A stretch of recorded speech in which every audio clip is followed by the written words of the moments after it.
Yo guys, Carney here again, and this is part 4 of the big tier list. BriaN, of course, with me here as well.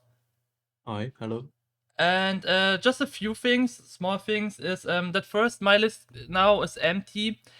It's the reason that I would have to set it up again to where it was, and honestly, before I waste like 45 minutes or so, just setting that up so we can start recording. You will know what I picked already from the 150 mappers we've.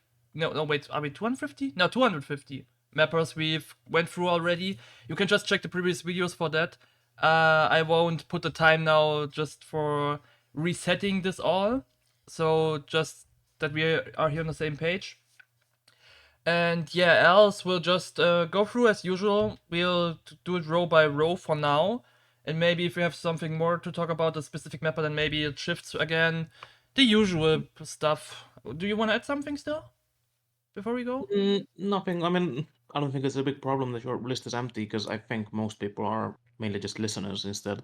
So if Yeah, anything, fair. I set it up because one, I have the time, and two, I feel like it helps me rate the mappers.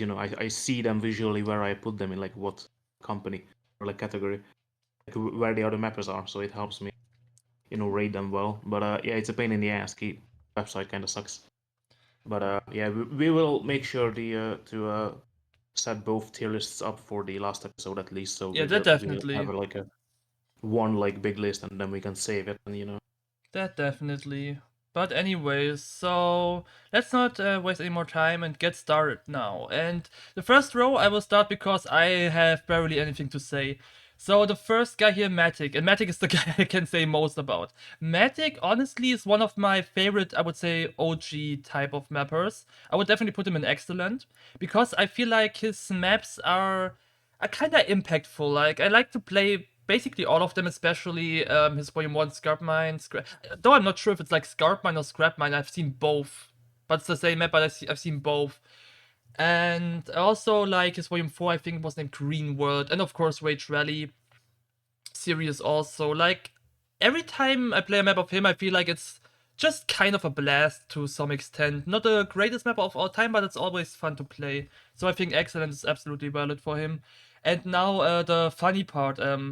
I don't know Michael. Michael. I have no idea who he is. Same with Danex or Danks. I have no clue about him. I do know Stunpool exists, but I didn't know he's a mapper, so he's also going here. Dealey, I think I've played a map or two, but I can't compare the name to any map I've played. So I know he's a mapper, but I have no specific clue about a map of his. Then Darkliner is the one I can rate a little. It's like average because I think he had this one feature with Quantum that's like kinda neat. And I think he was also part of a few other features, but never something that kind of caught attention for me. So he would end up as plain average for me. And Freak is kind of the same like Darkliner. It's always in some features here and there, but I've never seen him specifically that he's like outgoing in some way. So that is my row. Like not the Carney row definitely, but maybe Brian has more to say than me. maybe a little more. Matic never stood out to me that much. I like his map. They were, if anything, they were unique, which is pretty cool, and but I liked his Volume 4 as well. I don't think he deserves more than above average, at least for me. Michael, he was a Brazilian bro. Um, is he above average? I don't think so. He's average. Um, I liked his Volume 4 as well. Everyone has a banger Volume 4 for some reason. Yeah, he was solid at the time. Danks, I think I'm gonna put Danks in head or head potential. I don't know if it's still mapping. He has a Volume 1, which is pretty cool. It's like a Sebas-esque map. I really like it, and he has like a few others, some old school inspired maps and stuff like that. I mean, if he mapped more, I think he could make bangers. Um, Stunpool, I'm gonna put him in above average. I think he has a scale map which is many years old. He has a lot of old school maps. He has a few new maps. He doesn't really stand out to me, but is he above average? No, I don't think so. The only map of his that stands out to me is Scaled One, and it's so. See, this is what I meant. Like reading the names here and then here, it helps kind of people where they belong in. Dili is a Hungarian mapper, cool guy. I'm gonna put him in head potential. Actually, this is Hungarian bias. He didn't really have many maps. He's kind of the same as Kutya was. I think Kutya even had even more potential. Dili was kind of like, I don't know. He never took it super seriously. He doesn't have many maps, but I think he was really good. Darkliner. Darkliner is an OG. I think I'm just gonna put him in average. He's the same in the sense that he was like a kind of a troll. Never took it super seriously. Most of his maps are old school maps. He has a few like newer features, but yeah, nothing super outstanding. It's not from him. The maps are cool. Freak, kind of the same. Yeah, kind of the same ballpark. He has a few more maps than Darklander does, but again, nothing super outstanding. But it was good for the time. Both of their like latest map is actually fit with each other. Those are like right to each other. But yeah, I like their map together. The rest are just okay. I see, I see. Quick question, because I just used the timer to look into it. Danks doesn't have more maps than his Volume 1, or does he have more? He has more. He has a few feats. Are they on the He has same got level as some. this Volume 1? Because that Volume 1 actually looks kinda fire to me. Yeah, it's a really good map. Like, It's like 5 years 7 old or years something. ago. How many? 7 years. Yeah, yeah. Damn. I mean, And I that's why mean, I said he had I get what potential, you but mean he with head potential, definitely. Yeah, damn. That's a great Volume 1, actually. yeah, you should play it. It's like a it brings Sebas vibes. Yeah, like older Sebas vibes, like Future Dimension or something, maybe New World rather. But yeah, actually cool. But anyway, yeah, it's like the first row not as exciting, but we'll get there, because the second row is already much more promising, and here I can like talk much more. We're starting with Darkness, and now Darkness, I gotta say, I know his more modern maps, and with modern, okay, I mean it's like I think Volume 7 and 8 are rather like 2016ish or something. But I know those Darkness, one of the more. two dark. I don't know if the other darkness. I mean, the Because Darkness in Caps Lock is the one who made Cracks, and like this Volume 9, like just a few months or a year yeah, ago. but there's another darkness who is that. I think it's the same Mm, I'm talking about when I talk about those maps. I think. Anyway, he usually is slightly interesting. I'm Given his last map, I would say he's even above average, because his track is always a little bit clunky on a few places, I think, but his decoration always was well placed on his Volume 9. Even I would say it's very, very great. Like a really good decoration. So he has some impulses that make him better than the usual mapper, but I think also, given his Volume 9, we've kind of seen him peak there, so that's about how far he goes. And yeah, overall, just a neat mapper. Dark One, honestly, I have to remind myself who's Dark One. I know Shock One, but who's Dark One again? he's an old school mapper.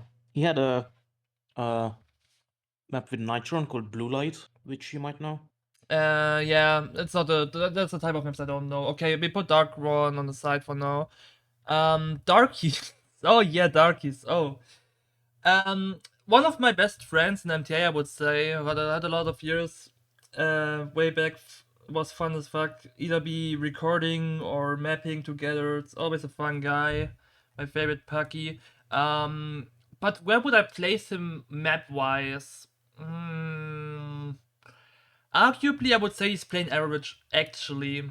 Which may be a little bit mean, but the thing about Darkies is that his maps are all like all those rather basic stuff the only thing that's exceeding with him is that he's kind of like trying some sort of like rooflight or like reaction type of map style, and it's going slightly upwards sometime and all.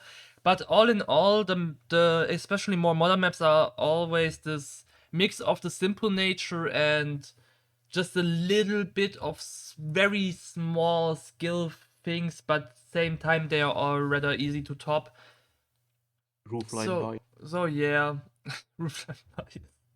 Nah, but for real, like if you look at Sweet Symphony series, that would be kind of the peak, I think, of Darkies. And same goes with maybe his Volume 6 Ultra. It's also a very neatly made map, but it's never going much further than this. So yeah, I think average for Darkies is fine. Rage, Rage is iconic, I would say. He's kind of, for me, he's kind of the sign of the one who really pushed this HDM blue water dark sky meta. Now the thing is, you can say what you want about this meta. I think a lot of us would say that's a terrible meta. Might be, but you gotta say that Rage is kind of the guy who pushed this after maybe James. But Rage really shoved it into this HDM spectrum. Now, about his maps, here's the thing. Just Got Tracked is one thing, but apart from that, I think but what a lot of people don't see is how well Rage actually is. Like, even his older volumes are already kinda cool. Like, if you look at Volume 4, or maybe even his Volume 1, there's always some neat touch in them, like something creative in some way. And if you look further, like Rage Volume 6, for example, but maybe some of you even don't know it, I could understand. But it shows that he's also very great at decoration, actually, if he really puts the effort. And his track is very neatly placed, so you have kind of like two rages. You have like the HDM rage and the regular rage, and I think both were kind of fine because apart from the fact Just Got Tracked has no decoration, I would argue the tracks are still fun to play. Like if you're not in this era where you have a Just Got Tracked every 20 minutes, then like playing it here and there, it's actually still a kind of fun map. So all in all, I would say above average, maybe kinda excellent, but I feel like the focus of him is too less to put him that high. But he's high above average, I would say. Then Diatron is a guy I honestly feel like he's sometimes robbed when it comes to map of the month, because he's kinda not talked enough about. I think he's pretty damn good in Night Style. Sure, his issue is that he's never really pushing it to any exceeding limits or something, but it's always neat. It's always pretty clean. It's always very well playable, which is why Diatron honestly above average, definitely, because there's a consistency I would say is really really good, and his maps for me personally, maybe it's because I specifically look at him, but that also happened only because it happened once that he surprised me. So yeah, not as high as Rage kinda in the above average, but still I would say I would like to put him higher than the average guy. Zaya, honestly excellent. I wouldn't say I have played much of him. It's this typical Volume 4 and Project Z and like for fuck's sake. But every time I play a Zaya map, I'm not disappointed. He has a lot of cool skill check ideas. Is also very well in like in general executing map ideas. I've never seen something bad from this guy, so I kind of have to put him on excellent because a few things he did, and it's not just one map. It's a consistency in maps apparently from him. He's a very good mapper. Zeiss, on the other hand, would probably be above average or average because I've seen his volume. It's not as great as Zaya stuff. I guess just because he's always with him, I would still put him above average. But honestly, I might put him on average later. I am not sure with him because I feel like Zaya is the pushing force there, but I can't tell exactly. And now Dex. Hmm. Hmm. Mm. I'm surprised at question. Look. The thing is, I'm honestly just questioning myself if there is a particular reason to not put him on dog shit. Is there a saving grace for that? But honestly, I don't think so. Like you can argue about his objects, but I would say his objects don't count in mapping. So Yeah, but it's yeah, for the high map user wise, mode. I guess he's dog shit. Yeah, I have no idea where else I would put him. You can maybe get some fun out of those maps, but never for well mapped purposes. So yeah, I guess we can agree that Dex is not a good mapper. I mean, he even said it himself. I think so. Yeah, that's that. All right, your turn. My turn. Okay, darkness I'm gonna put in above average. I think is around the top of gonna put not ordering the names anymore. But yeah, he's really good. He's around here, Snake, Cookie, and all of these guys. Gonna put here for simplicity's sake. I really like his which is at volume 7, universe portal or portal to universe. Board, yeah, that makes more sense. His volume 9 is cool. I don't like how confusing it is. Learnable and it's pretty cool. And I think he always stood out in terms of decoration. Like somehow you could always tell if it was a darkness map. It didn't have many, but they were always darker one. I'm gonna put him in average. I like his very last map he ever made was a map called Risky Endeavors. And I don't know why it's such a great vibe. I really like it. I Um, remember now. yeah. Oh my god. Okay, actually, wait. Sorry for interrupting. I put him on average then. It's at least average. That's a pretty decent map. Okay, you can Mhm. continue. Most of his maps are old school and they were always fine. Um, Dark is I don't have feelings banger to me. Like all I know from him are the uh the whole W maps and then the uh the ones that he made before were like, he made a Trackmatters tribute map and stuff and they are very good. uh yeah, average for me.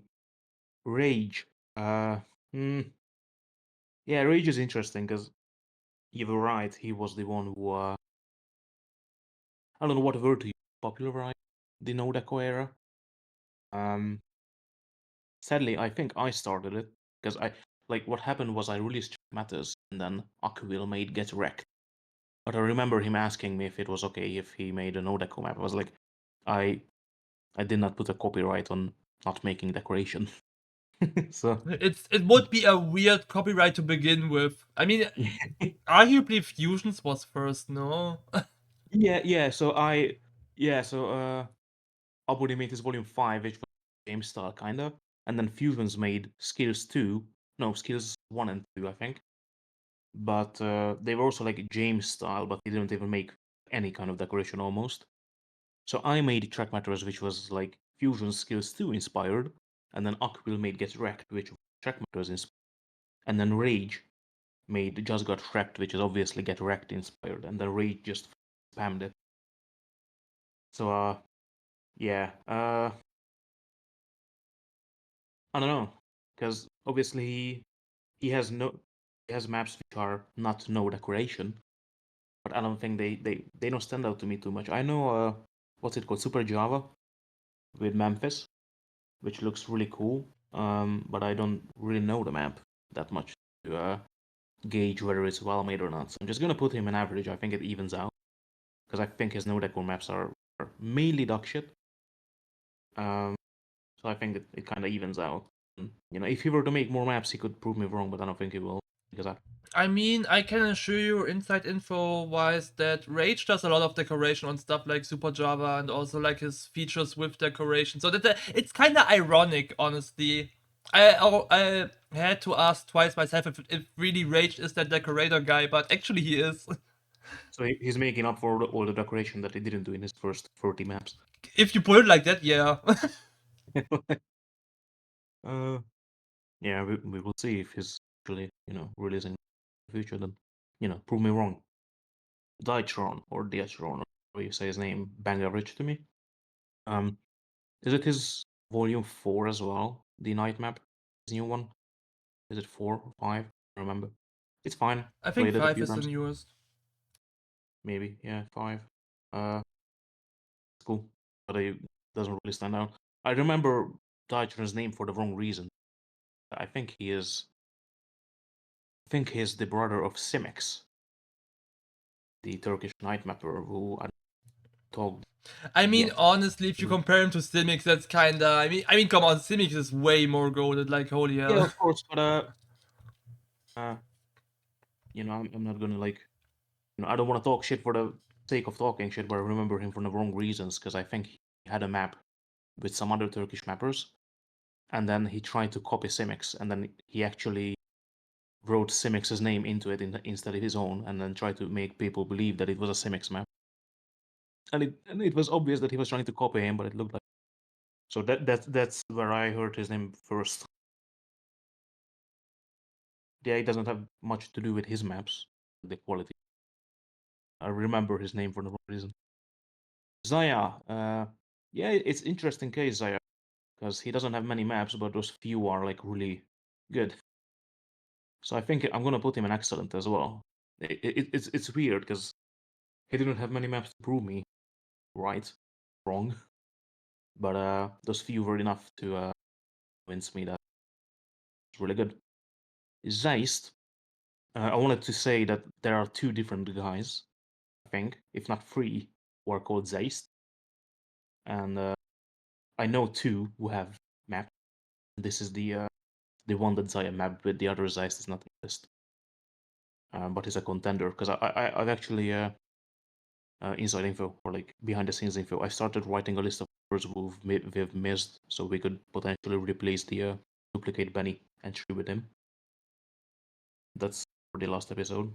Zeist. So yeah, this Zeist map doesn't have solo maps, so it's hard to gauge him.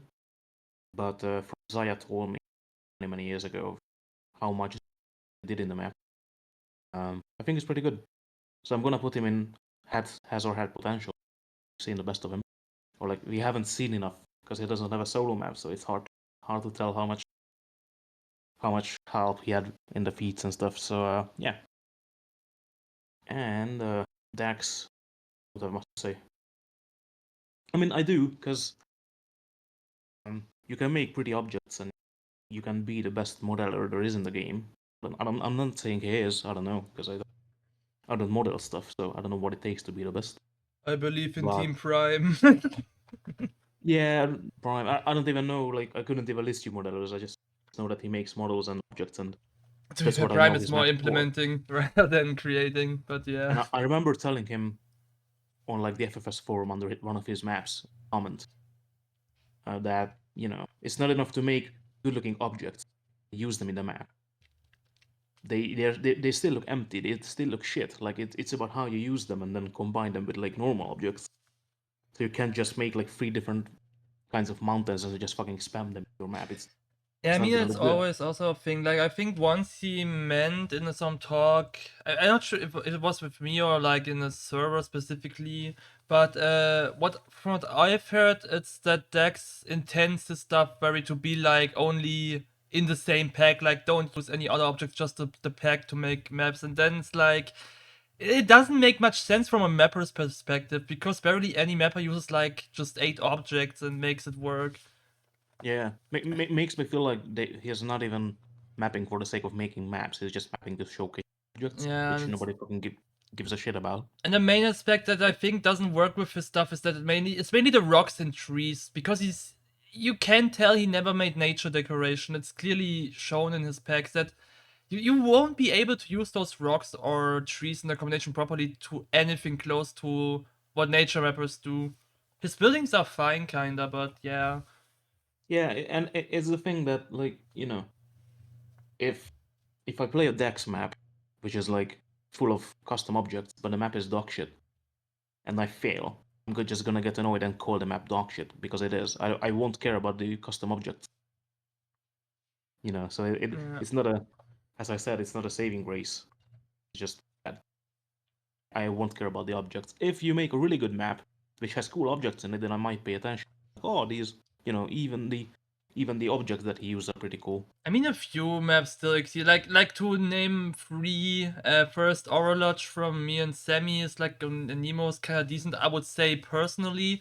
But there's also like Hermes Volume 4 Steam something. I think it was named Steampunk. I'm not sure. Or Steam Factory. That was also kind of neat with the Dex pack and the upper text map Shinrin Koryu or what this was called. Yeah. I'm not really sure how it was named, but like those three maps specifically, I would say they did kinda work well with the. But Yeah, same it just time, shows that, like, the stuff he makes yeah, but is same time okay, it's good is if the you use them well. thing. The same thing, however, is that I'm not sure about the Curry one, but the other two definitely used a lot of other objects as well to benefit. Like, for example, in Overlodge, I used a lot of those neons, especially. Plus, another, like, from Vanity 5, I think I got this one shader for this Fark object there. Because it's also like in the same orange, and I think I also used something from Escodo, from Action in Every, like with the water, because like that was the way how to make it work, because if you mix it together then it can be nice. And I think on Shinrin they used a lot of other land bits and just like combined that with the buildings, because it just worked way better than the actual grass and trees, because they make so little sense in the Japanese pack. One last small thing I want to say about Dax. I think it's hilarious that his best map is a map with Gurk, which he didn't do anything and just the model, the car. Yeah, I mean I just is still like think a that's peak hilarity. I mean, it is what it is. But Dakar is actually really a good map. I played it, well, it was kind of fun. But yeah, let's keep going. The next row is also kind of wild, honestly. Yeah. We start with a legend, honestly. Like a legend, at least name wise. You could argue if he's a mapping legend, but DC, I feel like you can't enter and leave the game without knowing DC, actually. That's not possible, kinda. Even to this day, a few of his maps are still very liked. Like, especially Maximal Crazy, I think, is the most played of his for all time. But there's also like Jamming Series, Fuck You All Series, which is a great name for a series, by the way. But what else do we have? Like the Relax One map, also kinda infamous. There's a lot of stuff DC made. Also the Hardstyle map, this Volume 14, and Set Fire to Everybody, of course. One of the iconic backboard maps. Yeah, so what I'm well aware of, is that DC is always like a hate love thing. It's kind of with like guys like Cookie or so the same. You either like him or you actually really don't like him, or you end up really not caring after a few years, because these days you don't encounter him as much anymore. Um, for me personally, I would say he is not a bad mapper, definitely. You could argue his maps feel a lot of same stuff, because it's always like this loop jumps and wall ride jumps. It's kind of stagnating ever since like ever, literally ever. But same time, that's his style, and he's like his maps are still interesting and all. I wouldn't say that from volume 8 upwards there is a bad DC map. You could argue Factor Decoration isn't the best, but it's still pretty okay. And that goes all the way up to volume 19 Drift then. And yeah, the hardest thing for me is now to put him either above average, or is he excellent? I mean, given that he's like from such an old era, I will go for above average right now. Maybe I'll swap it up. He's not insanely great or something, definitely, but very iconic. But I'll just keep him on above average for now. But definitely, I personally like these C maps a lot. Anus. First off, very terrible name choice. I don't know. The first time I read this guy's name, I was like, oh man, such a guy. But honestly, the few features I played from him and his Volume 1 also kinda interesting stuff. He seems to be very good at decoration, actually, for the type of maps he does. And all in all, I would say he's average to above average. I would put him on a high average for now, because it's still like a little hard to grasp, but he's somewhere in between there. Definitely a solid mapper.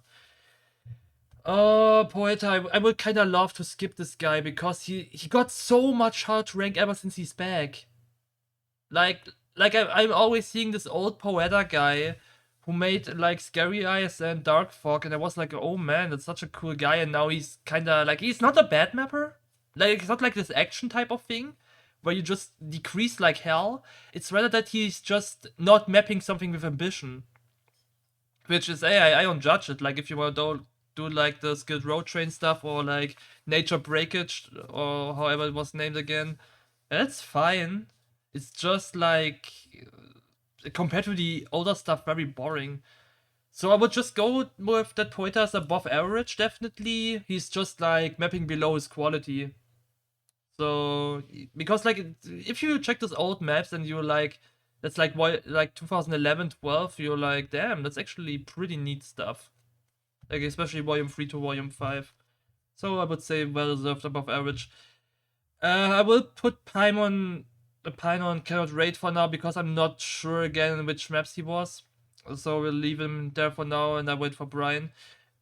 Strike is kind of the same. I think I know a map or two, but no idea which. Um, yeah, I put the lead on Goat. Honestly, I put the lead. The lead is so insanely good. Honestly, I would say he's that good. And you can really tell how much he improved over time. Like I would say his first 3, 4 maps not as important, like maybe even 5. And then Path of Nature Volume 6 was the very first one you could say, damn, that's pretty damn fine. And from there he only scaled. Like Volume 6, amazing track. Then you have All I Want. Is keep going with great track and also an interesting vibe. Then of course, okay, Path of Nature 2 a little bit more boring, but fine. Happily Ever After, probably one of the most legendary or like memorable maps rather he made. Last Legacy, then again, not as nice, I would say, a little bit clunky.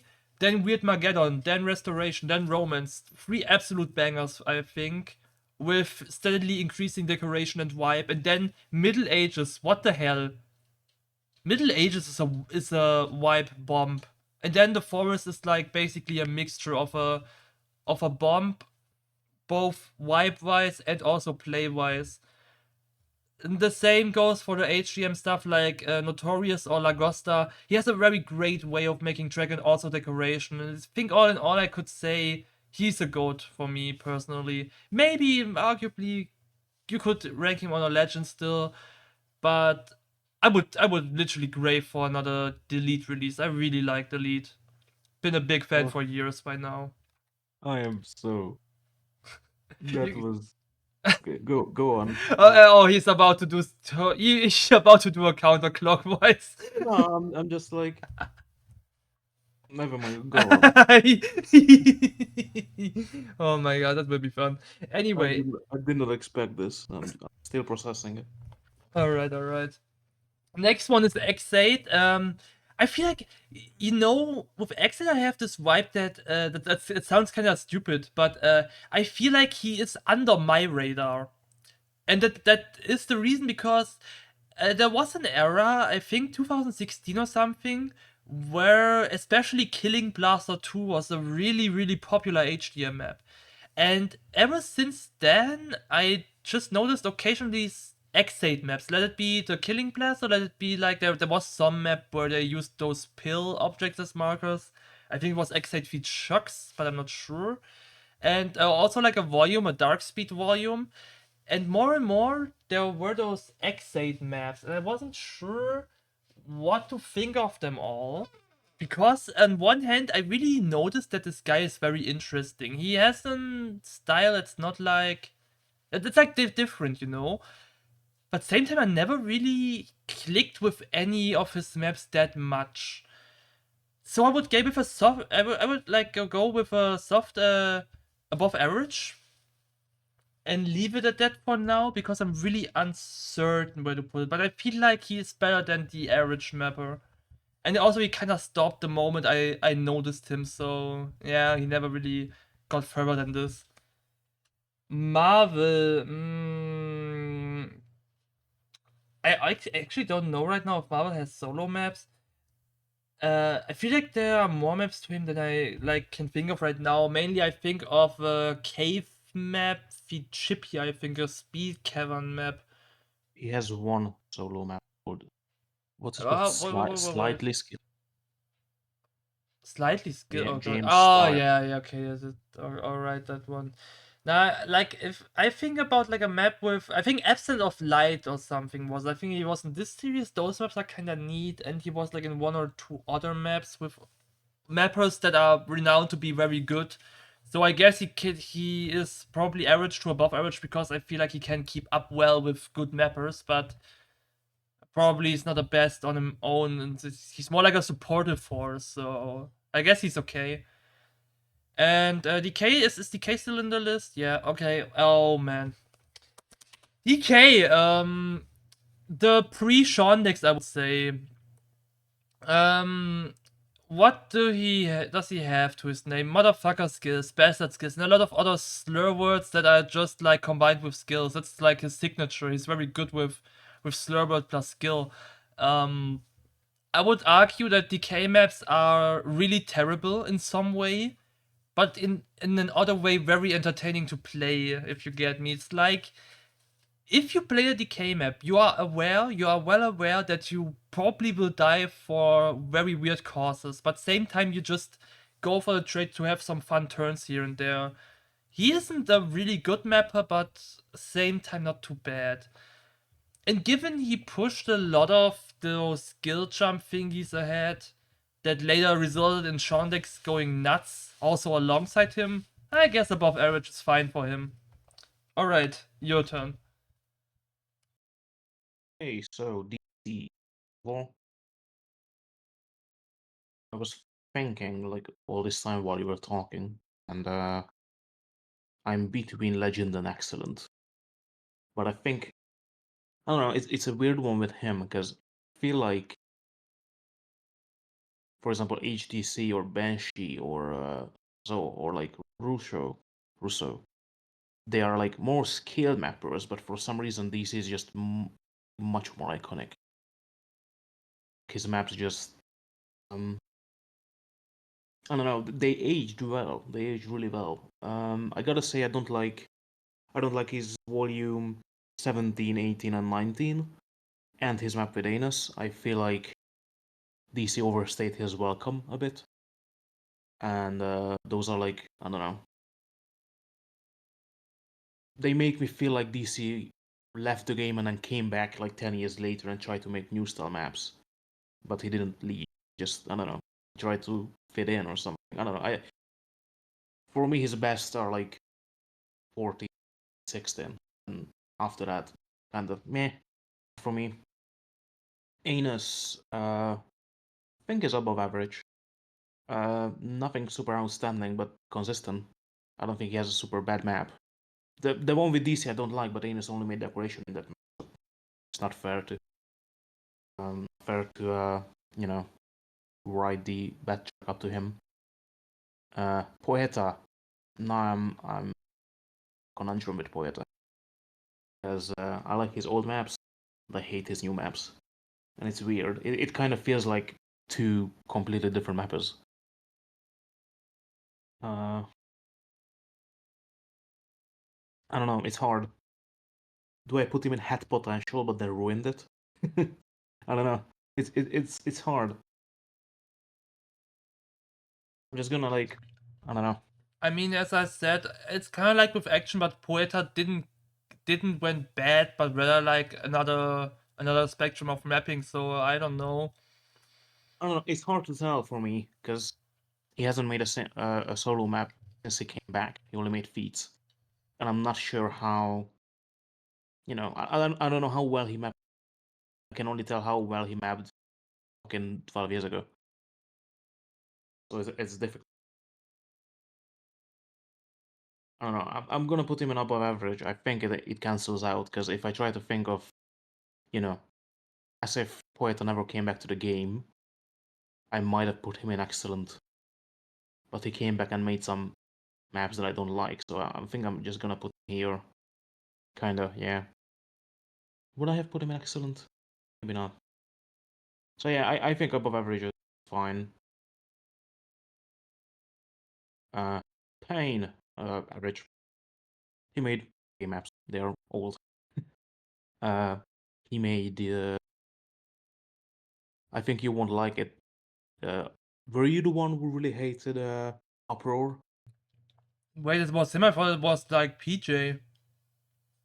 Nah, that's Pain Sapphire made uproar. Okay, wait, let me quickly put him on dog shit. Nah, just joking. I can also put him on average then. Yeah, kinda. He was average. He had a few solo maps which were just okay. He had a few older maps which hard to rate because I don't know what he did in them. Strike, also kind of average. He was, I think, from Chile. He had old maps. He was in Do Not Be Afraid 4, if you remember that. He didn't have Yeah, any, that's he didn't where have I solo know him maps. He was from. like Strike for me is kind of like the Latino Deadly. He was good and he was solid, but I think super outstanding, and he didn't have many solo maps, so it's again hard to gauge. But I like his old maps. Yeah, So I mean, I moved him also now on average because I knew his name, but I wasn't sure in what maps he was. But yeah, if you put him there, then I guess it's valid to yeah, say and he's it's a just it's a average. weird one because I can't tell whether the maps that he was in I like because of Strike or because of who he mapped with. So I'm just gonna put him an average, and yeah. So Dillet. I am still a bit shocked by your rating. I didn't see it coming. I knew that we would have some differing opinions, but put Dillet up with the likes of Cloudy and Vortex is a bit drastic to me. Maybe. I mean, after like I could also put him on legend, but honestly, delete. He's insane. I don't wanna sway your opinion. You think whatever you think. Uh, we are just gonna disagree because I it's subjective, right? Like you like whatever you like. Um, I'm just struggling to see. No, I mean he has many kinds of maps, right? He has a few styles, or like his maps are different. His old maps are one kind, and then he has new maps that are different. I think that's commendable. I like that he has the ability to make different stuff. I don't like them though, not very much. I mean, the HDM maps are hard to gauge for me because I really like or play modern HDM anymore. So that's hard to tell. They look good on video, but most HD2s. His old maps are kinda, I don't know. He falls in a weird era for me.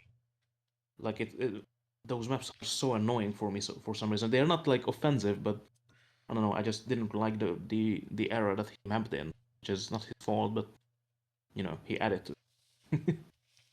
uh, I'm just, I don't know. It's hard for me. I think I'm just gonna leave him at excellent and not overthink it. Kinda. Just looking at the other names that I put here, and yeah, kinda, probably. I mean, there are a few people here are better than others. But yeah, kinda makes. Xade. Uh, kind of the same as Dillet verse. He didn't have the versatility that Dillet did. Above average, maybe.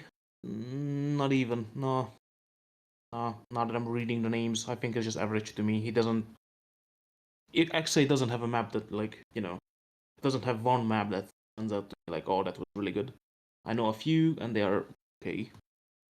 I don't think it's even above average. I remember a few of his maps I really didn't like, and a few were okay. So yeah, average. Same as Marvel. Um, yeah, I don't even really have anything to say. DK Donkey Kong above average probably. Yeah, I mean he had the ideas. He's kind of like, again, I don't want to make the same fucking race comparison all the time, but he's kind of like the Latino 10 times in a way. Like he had the ideas, um, but then the way he made them a reality was not the best. They are still enjoyable in a way and charming in a way. So You kinda above average, I think. actually, I just have a silly idea, but like, imagine DK peaked in the times we have now with all those scripts like the slow bug fix. I feel like DK would have been way different. I mean, you still like you gotta put it in perspective that that guy made so many weird turn attempts in an era where you had no ways of fixing anything. I Yeah. would really, it would Uh, be really curious how this would have looked. I mean, especially if you look at bastard skills, like, not gonna lie, I'm amazed that someone even mapped something like this. Bastard skills has so many red flags in mapping that like I couldn't continue a project like that even if I tried.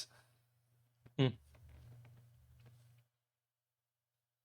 Yeah, I mean, there are many members who I would.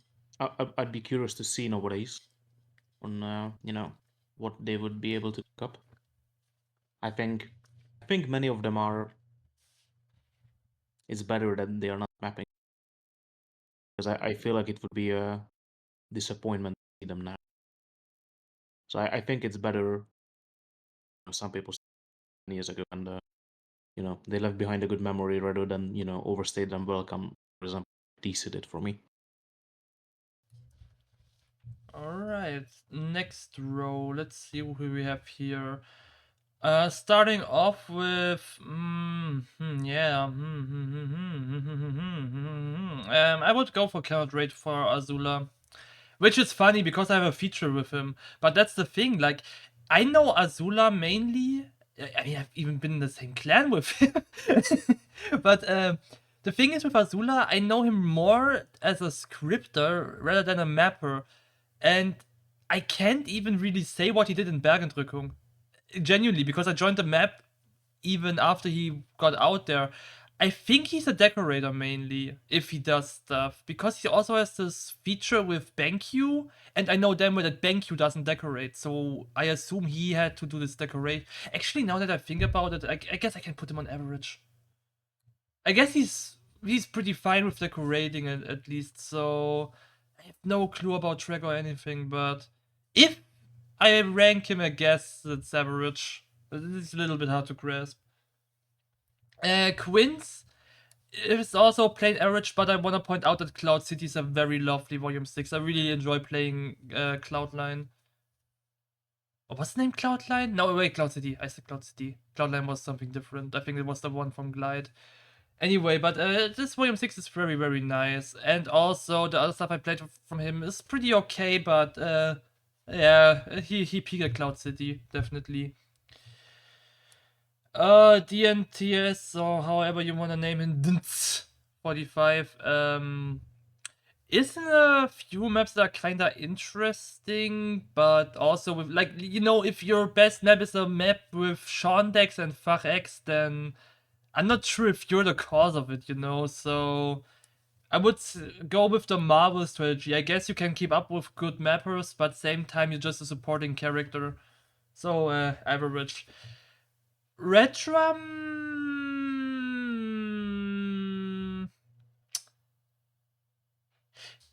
Interesting case because arguably he made a good series with Follow Me, but same time, is Follow Me really above average? Actually, I wouldn't say so. I mean, maybe I will rethink that once you talk about him, BriaN, but right now for me, he is definitely not bad, but given his Volume 1 that I've seen, and maybe it was a feature, I'm not sure, but even the Follow Me series, it's a definitely fine series, but it's not really special, I think, so. It's interesting because I expected you to rate him higher, but I was thinking the same as you are He, right now. honestly, before I grabbed his name, I thought the same. But the moment I grabbed it, I like thought about it, and I was like, huh, actually, Follow Me isn't really isn't Yeah, that I feel like amazing. both Follow Me maps were like so overplayed that in Yeah. our memories they are better than they actually. Yeah, I mean, they are fun to play, definitely. But like from a mapper's perspective, I mean, they're barely decorated to begin with, and the track is really just like, yeah, it's fine. Yeah, I leave him at average, I guess. But no bad mouthing. He's a good mapper, but just like, yeah. Or is that the guy with the 70 volumes or something? Yes. Um, okay, now I feel like I played 10 of them. With the most memorable, I think this one Hypnostalgia map. I mean, I'm not sure if it was the name of it, but like the one that Crashes later parodied with Alphat, or however the name was. And Kalimari Desert. which was also a kind of neat map. But same time, I played also a few maps of him that are really barely playable. I thought it's a little weird with that guy. Honestly, I guess he's average, but same time, if you played 70 maps and stay average, probably you are below average. I mean, most of his volumes are like DD maps and stuff, so Yeah, okay, that's valid. Yeah, he didn't make 70 DM maps. me, I have no clue. I guess average is fine. I don't wanna. Yeah. How many of Kalimari does is cool, but I'll leave it at Tierlist? that. Drake. Look, um, interesting case, kinda, because I noticed Drake like 3 years ago, and not like in the sense of like I've heard from him first time. No, I became aware of him 3 years ago or something, and because he was mainly in maps, like with the one fake dev feed, for example. Like those are the type of maps I never really played them, so I never really focused on Drake. Like usually when I scroll past him, I'm like, oh yeah, that's a fake dev map again. But like but the thing is, when I look at this one volume on the Drake volume, I feel like, look, I'm not sure how many maps he has because I know like very like 2 or 3 maps, but I guess he had potential. I guess he had potential if he made more, because in those maps with Drake, I always feel a certain level of quality that's kind of really good, but I don't know his capability. I guess he had potential, so I'll just leave it at that. Then Xenos. Xenos is one of those mappers again. I guess you hate or you love him. For me, super creative way he had. Yeah, Legend, nah, probably not. But he's very, very excellent with his maps. Legend of the Deer or like Forever in My Mind. Also, the Tackle Auto map is kind of funny. Xenos is very great, I think. Barely any maps, but if it's a Xenos map, it's usually a very cool and creative map. Very good guy. And the S. Now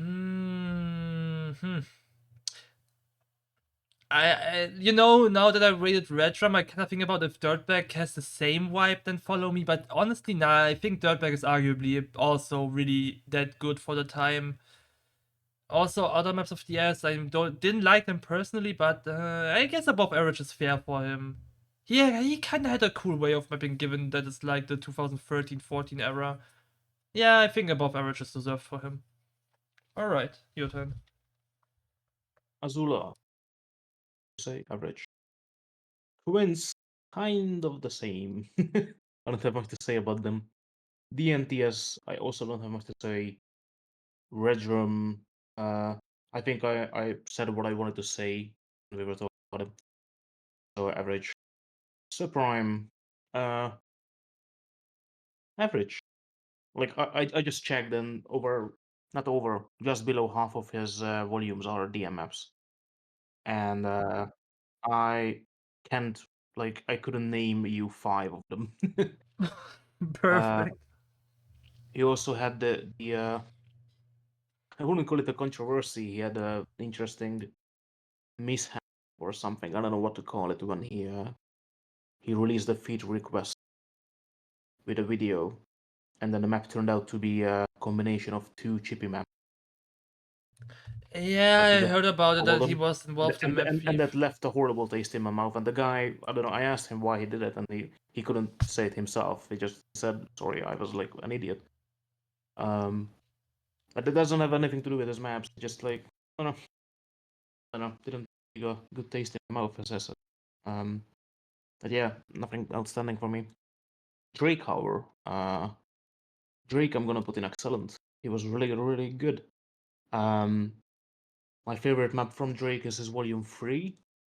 Um, the last style that he had, the Volume 4 style, and also kind of the Runaway with Fake Death that you mentioned, kind of similar in trick style. I also saw his unfinished Volume 5. Well, unfinished, it was barely started. It had the same kind of style, and I kind of didn't like it. But his Volume 3 and Lost in Dreams and all of these other maps that he took apart in were really good. He also had a good style. I really liked his maps. Xenos. Xenos, I'm gonna put in above average, I think. I don't think his I don't think he's quite on the same level as the other guys in Excellent. It was really good. I liked his maps, and he also had a bunch of other maps he released with like different names, but nothing outstanding.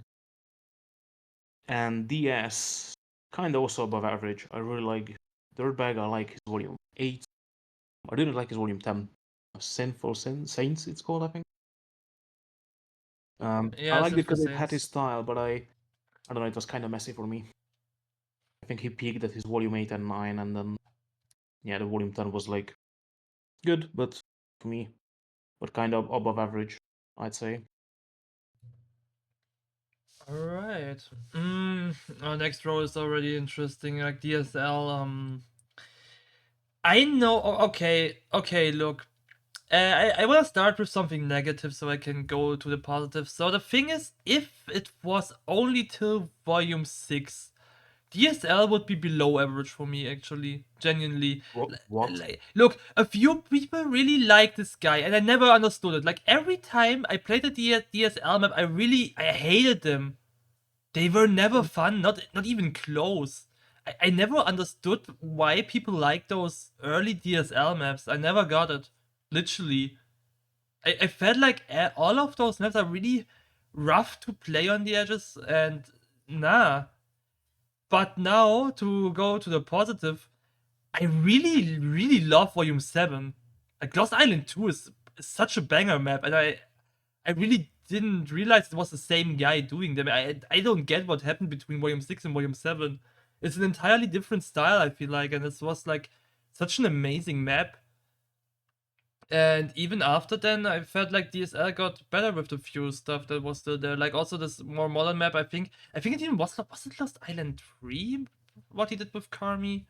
I'm not Yes. even sure. Yeah. That was also very cool. So I guess I would still put him on average for it overall. Because it's like kind of balancing out. I'm not sure. Maybe it's like Sapphire. I just hit him on the wrong foot. But I genuinely, I was never enjoying anything till this Volume 7 dropped. And Volume 7 is really awesome. So I guess I just put him on average for now. Text. Text, I thought a little bit previously, and I'm not sure if I put him on above average or excellent, because till like the Project Vortex map, I wasn't sure how to rate Text because he was always hard to grasp with, barely volume maps, but in a lot of other great maps with other great mappers. But I'm convinced he's really just that good, honestly. He's really just very good at mapping. And I would still think put him on above average, but at this point for me, when I see text in the map, I guess it's just for me a quality signal at this point. That the map will most likely be good in some extent. Let it be drag or decoration, I don't care. I guess he can do both pretty good. Sanjay, I mean, I gave him like I think the rank 3 in the last map of the year. I don't even remember where I placed the Myrtle Forest. I only know it was in the top tiers of all time. And I think that's still valid. Apart from his volume 2 though, what do I mean with though? I mean it's still pretty damn fine. I mean there was this talk that he was a previous mapper before, right? Like Yes, his name was Element. yeah, I don't know much about that, but like I will just go with the maps I know from Sanjay himself now. And under that name, he made pretty much either it was like a very refined regular map, or it was a banger. Like Champion of Death, for example, of course, it could be a Rooflight bias now, but it's genuinely an interesting map. Also, like stuff like World of Savas and all that.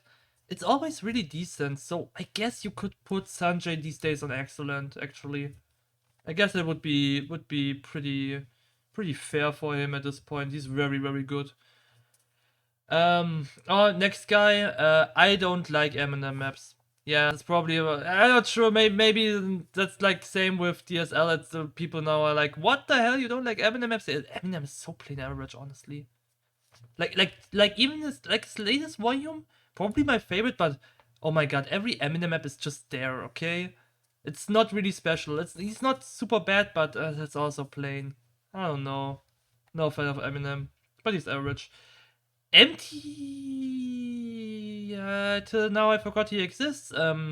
He has a really cool volume. I think it was volume 7. I really like volume 7. I guess Elsie's still just pretty average though. I guess I put him on average, but I want to point out that this volume 7 is pretty neat. It was Dark Something. I don't know anymore, but Dark Something is a Dark really good map. Dark Curiosity. Yeah, that's a great map, honestly. Really cool vibe.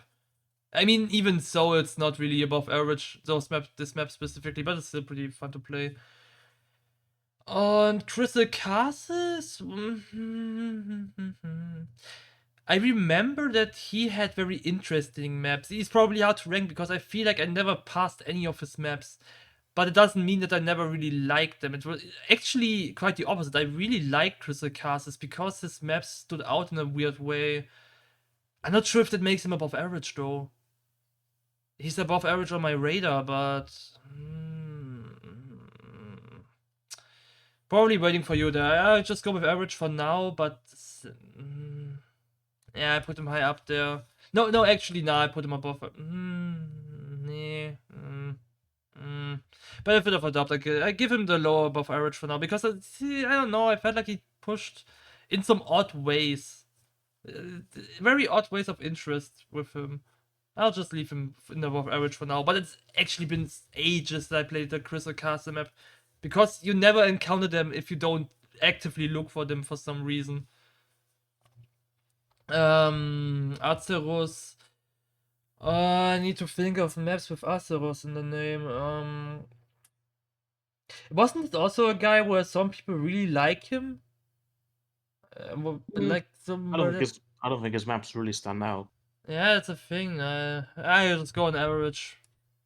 Like I have a few maps in mind. Like was it from him? What was like those? There was the one with this song with this.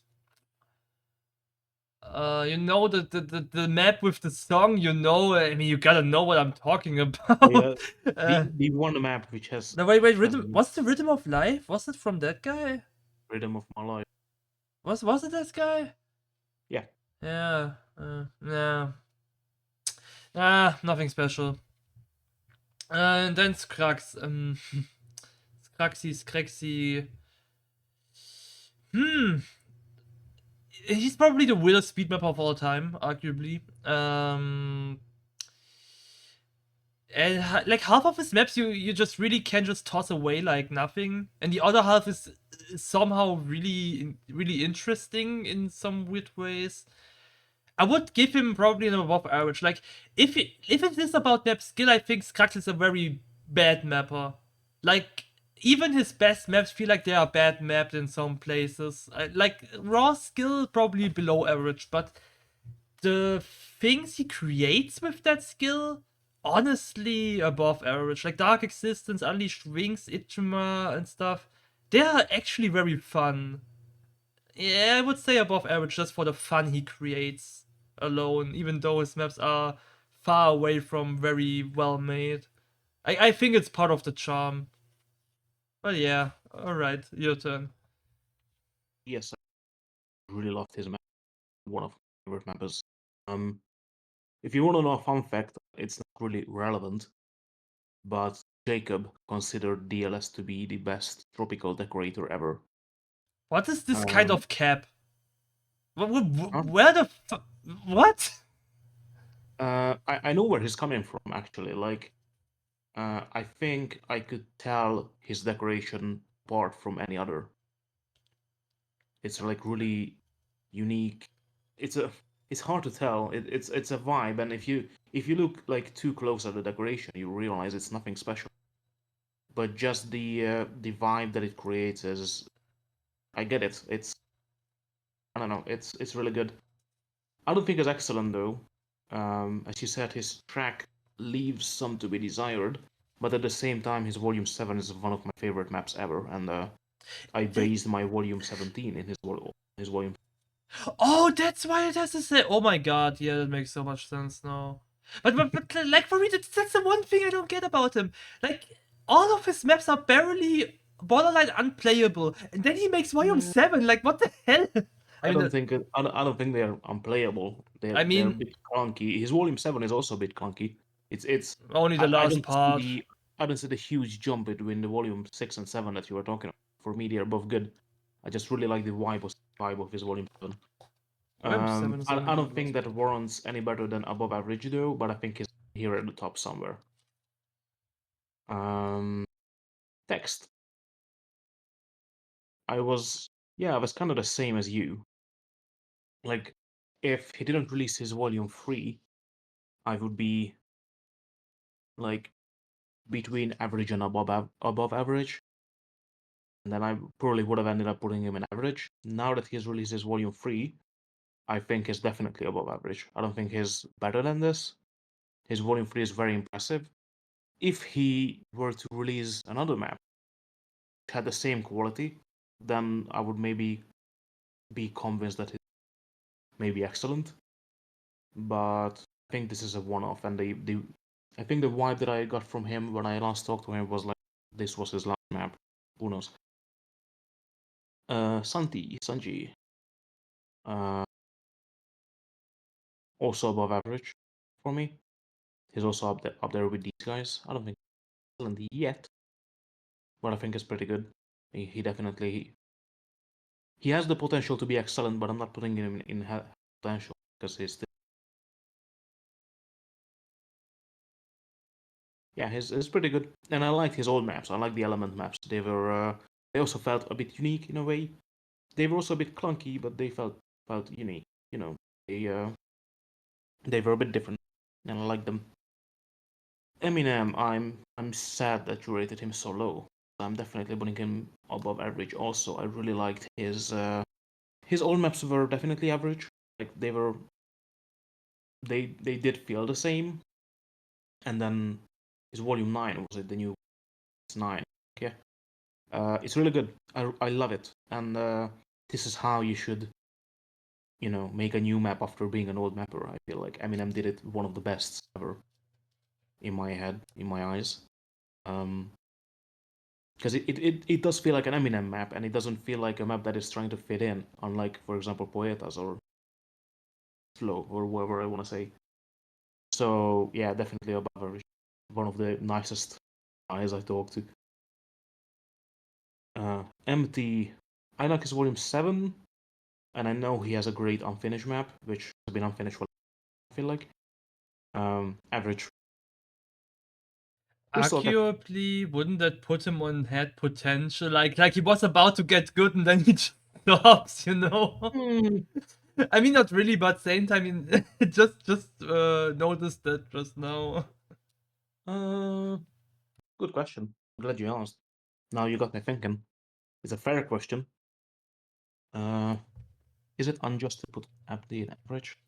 I mean, I still wouldn't because like there's still a lot of maps, but like I mean, every mapper kind of spikes up. I mean, look at Delete. Delete for me personally started to get really good at Volume 6. That's like 5 maps he wasn't that good for me. Here's the thing. I think I'm gonna put empty in average. Here's why. I don't think it's fair to put him in head potential because I know that he's map. Because who the fuck knows who else is an unfinished map? I mean, So I yeah. think if I put him in head potential, it would be personal bias, which is fine. Like subjective opinions, I right? mean, I So put Strong GT on Legend, I guess. yeah, so this is our opinions, right? But um, yeah, it wouldn't feel. I don't know. In my head, it would feel unjust for some reason. I don't think it's. Mm. Yeah, I put Kutya here because I know he had like fucking 50 unfinished maps that he never put out. Yeah, okay. To be fair, you have more insight in Kutya than probably Kutya himself, so that's Yeah, like valid. it's a good map, the unfinished map, but I don't think it's like for it.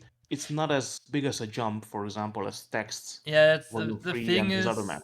I It's would good. argue he would have peaked at above average anyway. So Yeah, like yeah. So yeah, I think it's it was good, but yeah, that good for me.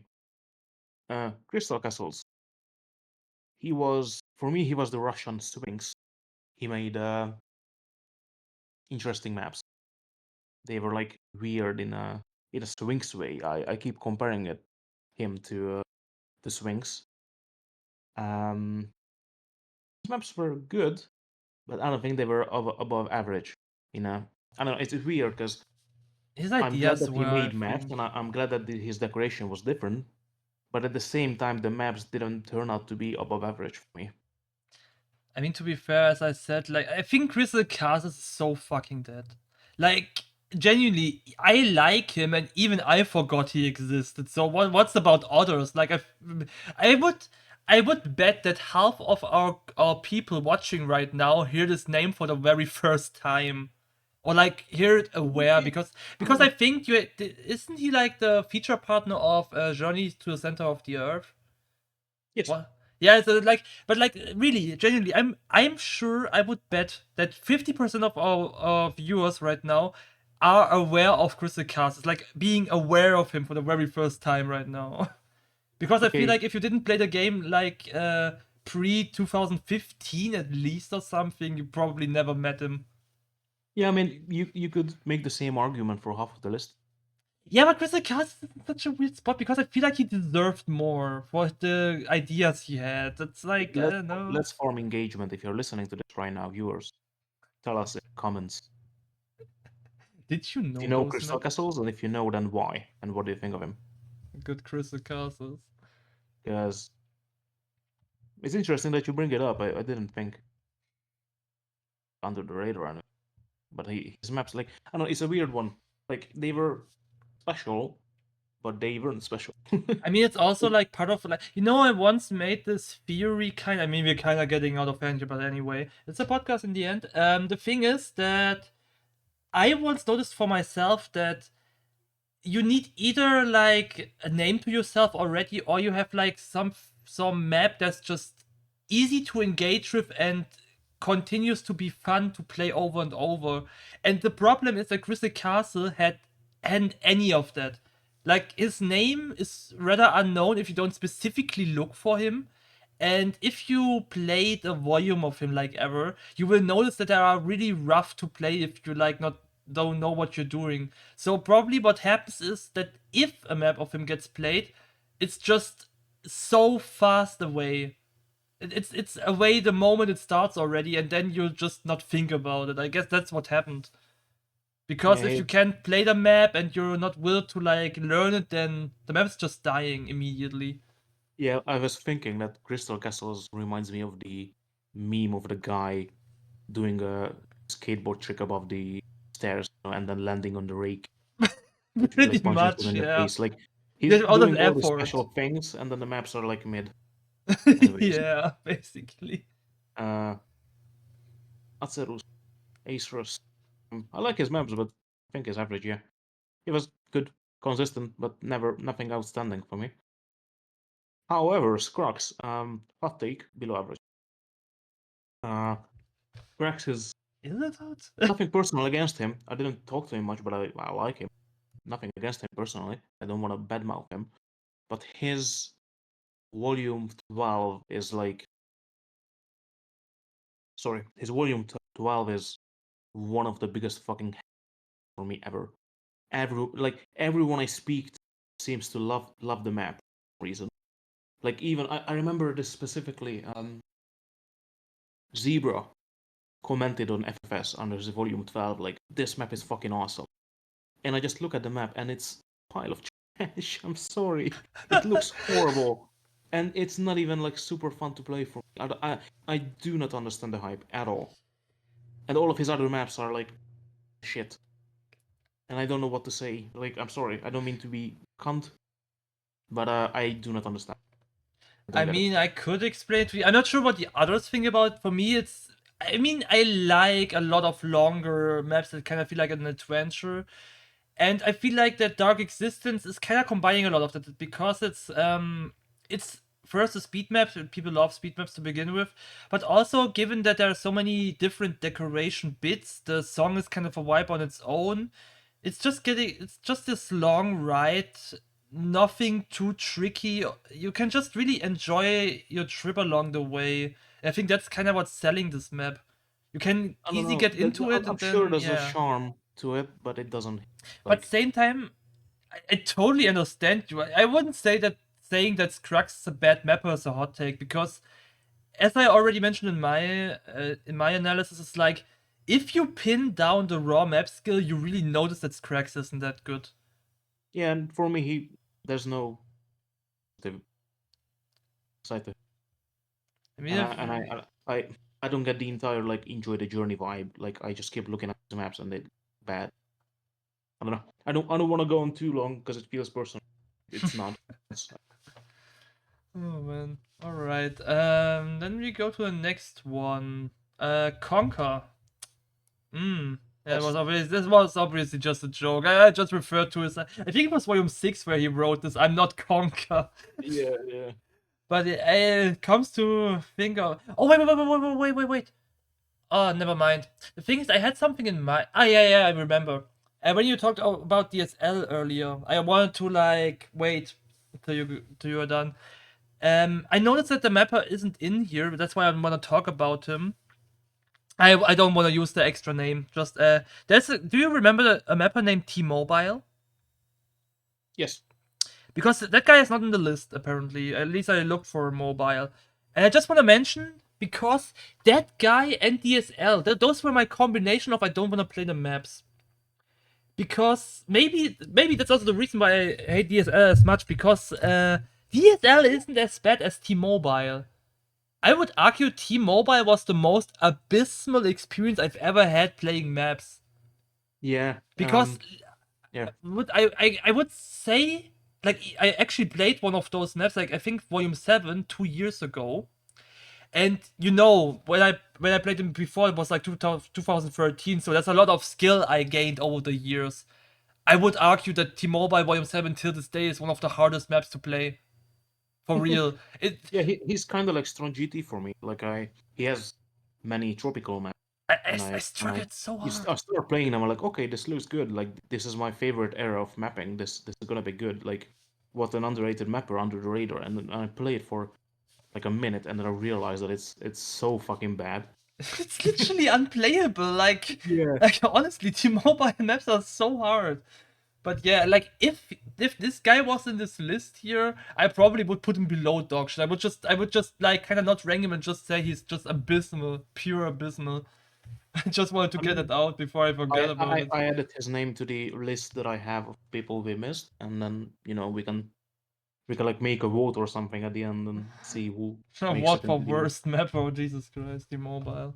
Anyway, back to the actual list and yeah, Conquest. I honestly really just know those Heaven of Rock series part 1 and 2.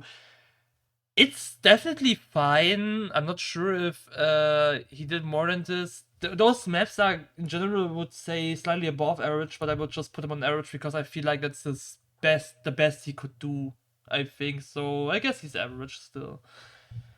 Um, Now I gotta think. Excision, exclusive, all that stuff is a little bit hard to. I think Excision did a lot of features also with people who are not Excision.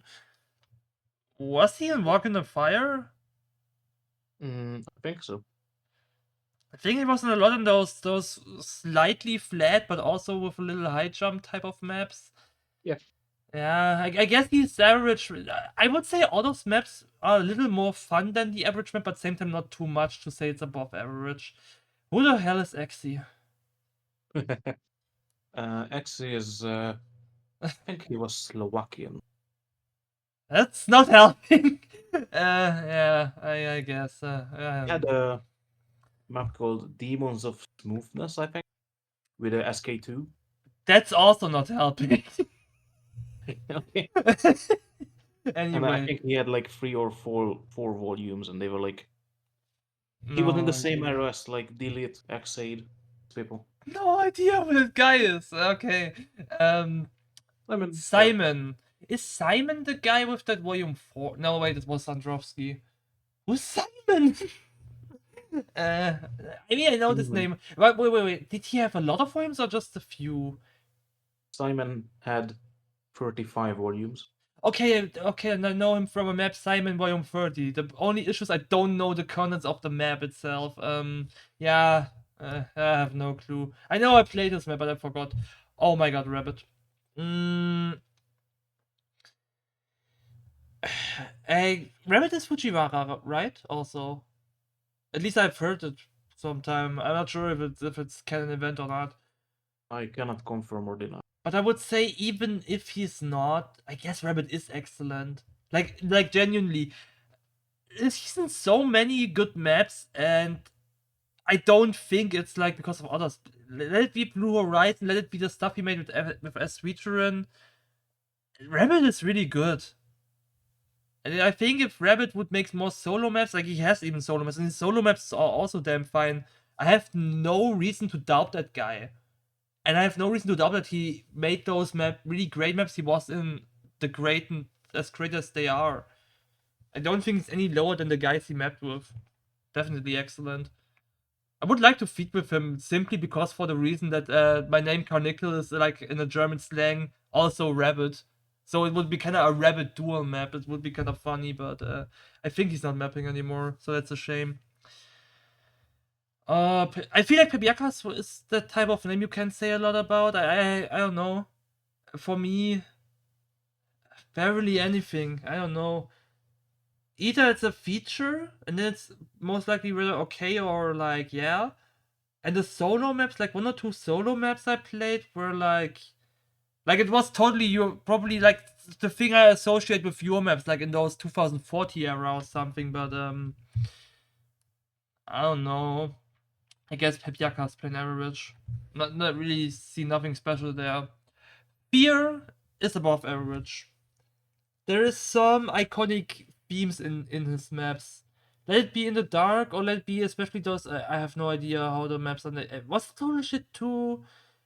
There are just some funny stuff in there, like for example, also this those. I remember some wheelchair randomly here and there.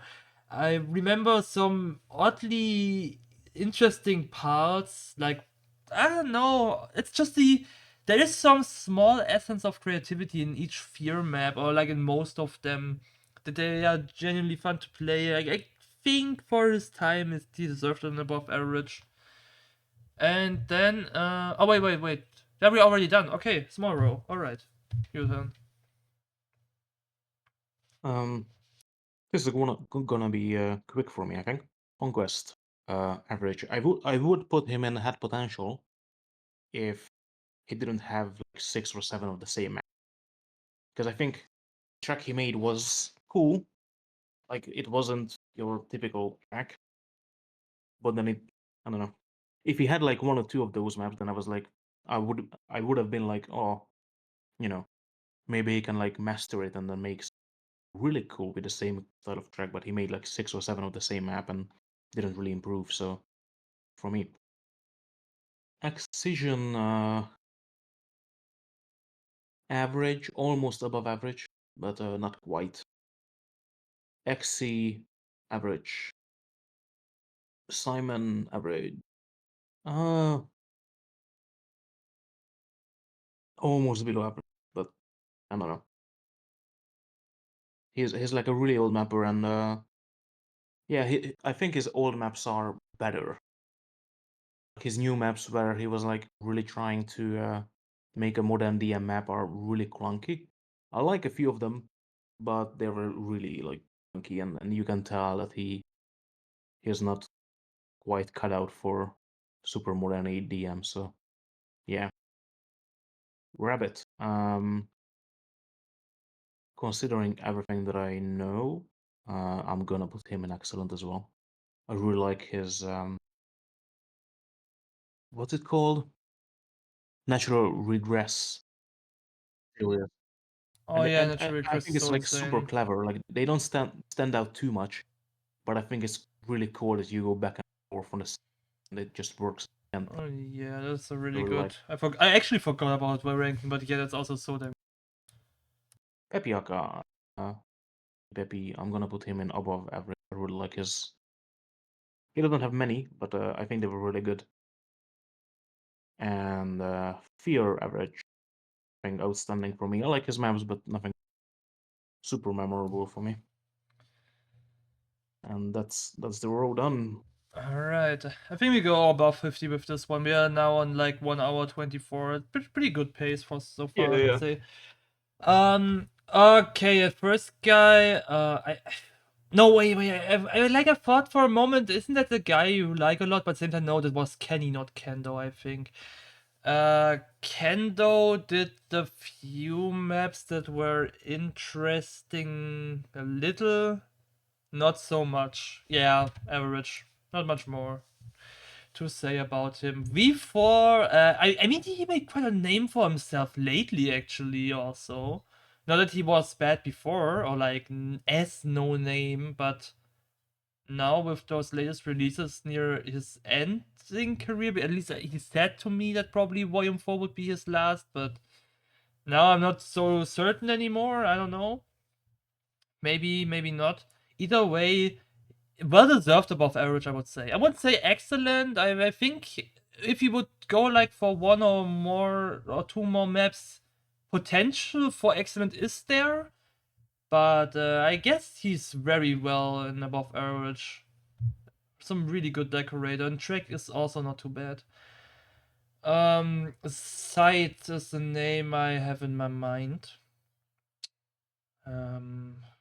Think some volume that's kind of decent.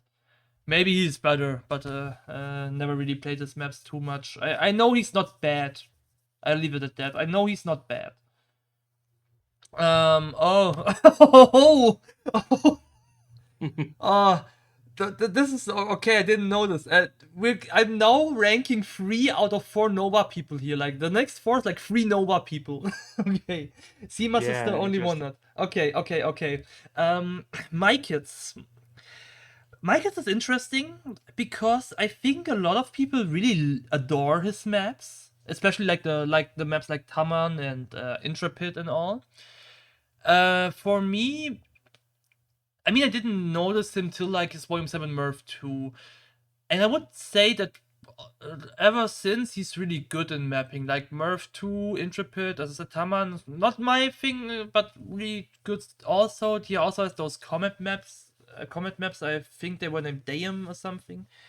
I think above average is fine for him. He might be excellent, but same time, this latest map I think he released with Zebra, I didn't really like that one as much. It felt a little bit clunky. The thing is, I think my kids has potential for excellence. I just cannot grasp it enough to like lock it in. That's kind of my issue. I like you could put him on excellent, I wouldn't complain. Like, but I'm a little bit more cautious and say he's just really better than the average mapper, definitely. Simas is a really creative mind. And I feel like his I don't give a damn about anything attitude really benefits him a lot. It's really noticeable that ever since his like volume 7, he just kind of broke boundaries with like the mapping along song thing with Defenders and Uta, but also like swapping the entire style for him with stuff like the Siebers Volume 10 parody or the Legacy map, which is just a really amazing map. I just want to point out Legacy is really amazing in its own regard. It's a really nice way to show like the old styles as a modern mapper. And personally, my favorite Warning, I don't know, Warning is a really great vibe, but maybe it's just because I'm so damn biased to say those songs are super amazing. But he made really cool maps, especially later on. Also, the Mars Seamas coaster is a funny parody, honestly, and a really well and creatively executed.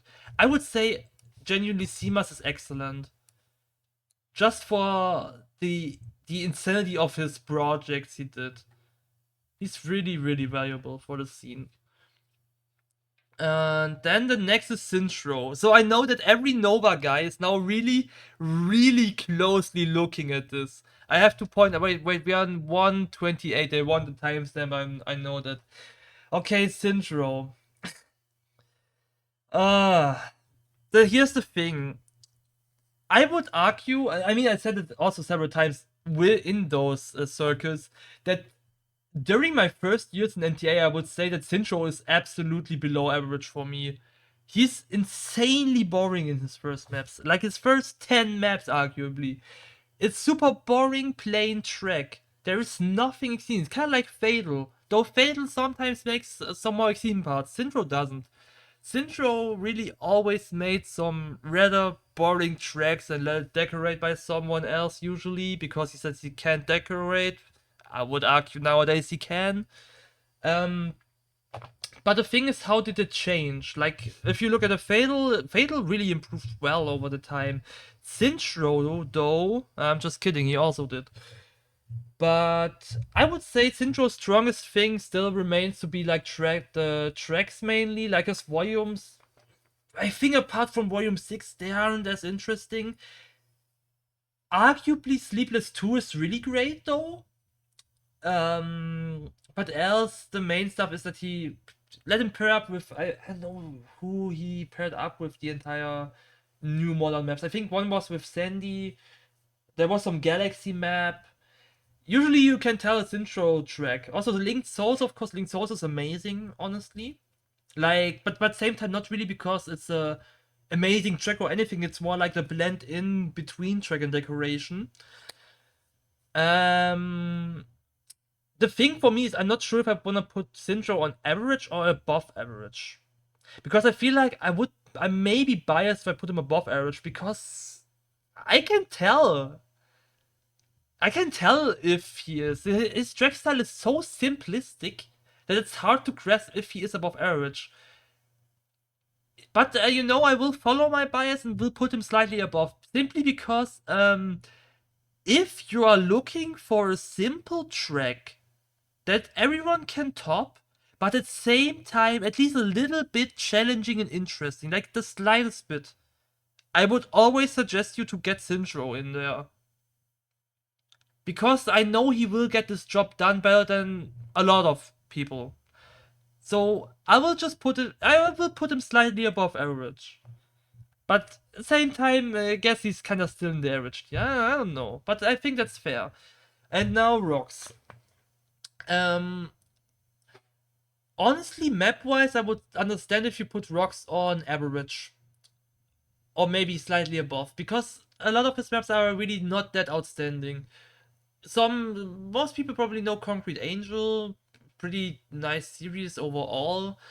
But I think what a lot of people miss about Rocks is how amazing he's in decoration. In the way of, if you let him decorate from start to finish, he will get a marvelous job done for what you're intending. Let it be like desert style, he's very good at it, or like the overall nature. And also the stuff he's mapping right now, I don't wanna include this in the ranking, but I can definitely tell from like the inside info I have that Rox is really, really good at just decorating what you like and in a way that's really, really good looking. So I would put him on above average definitely for the consistency alone he brings with him.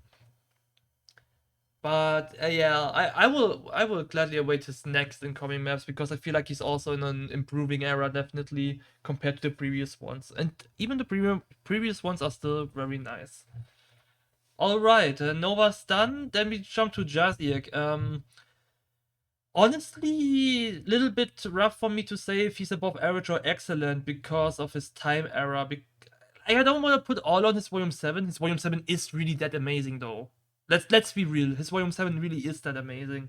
And I haven't seen anywhere else where he's like lower on a mapper performance, really. I probably go with above average still and wait a little, but he's probably also even excellent. And Flow, hmm, I think he ended very early, right? Like 2013, I think even he ended. I'm not too sure, but he ended very early. Yeah. And judging by that, he was early on very good, also kinda. I mean, I think his first four maps, I guess they were all made pre 2012. For that era, they're pretty fine, but yeah, above average. I would say above average. I'm not sure if he's excellent. Might be, might not. I guess Volume 7 probably is excellent for the era. I will wait for your judgment. It's hard to grasp for me. It's so long ago. It's like a decade ago. Yeah. But yeah, your turn. I know. I like his maps, but they are clunky. Um, it's kind of like DSL without the good vibes. I think it's average. V4, Vendetta. I'm gonna put him. Hmm, he's either above average or has potential for me. Because I like his decoration, but every single one of his maps has something about it that I don't like. Like, some feel rushed, others feel clunky. His V4 is also clunky a little, but I like it. Hmm.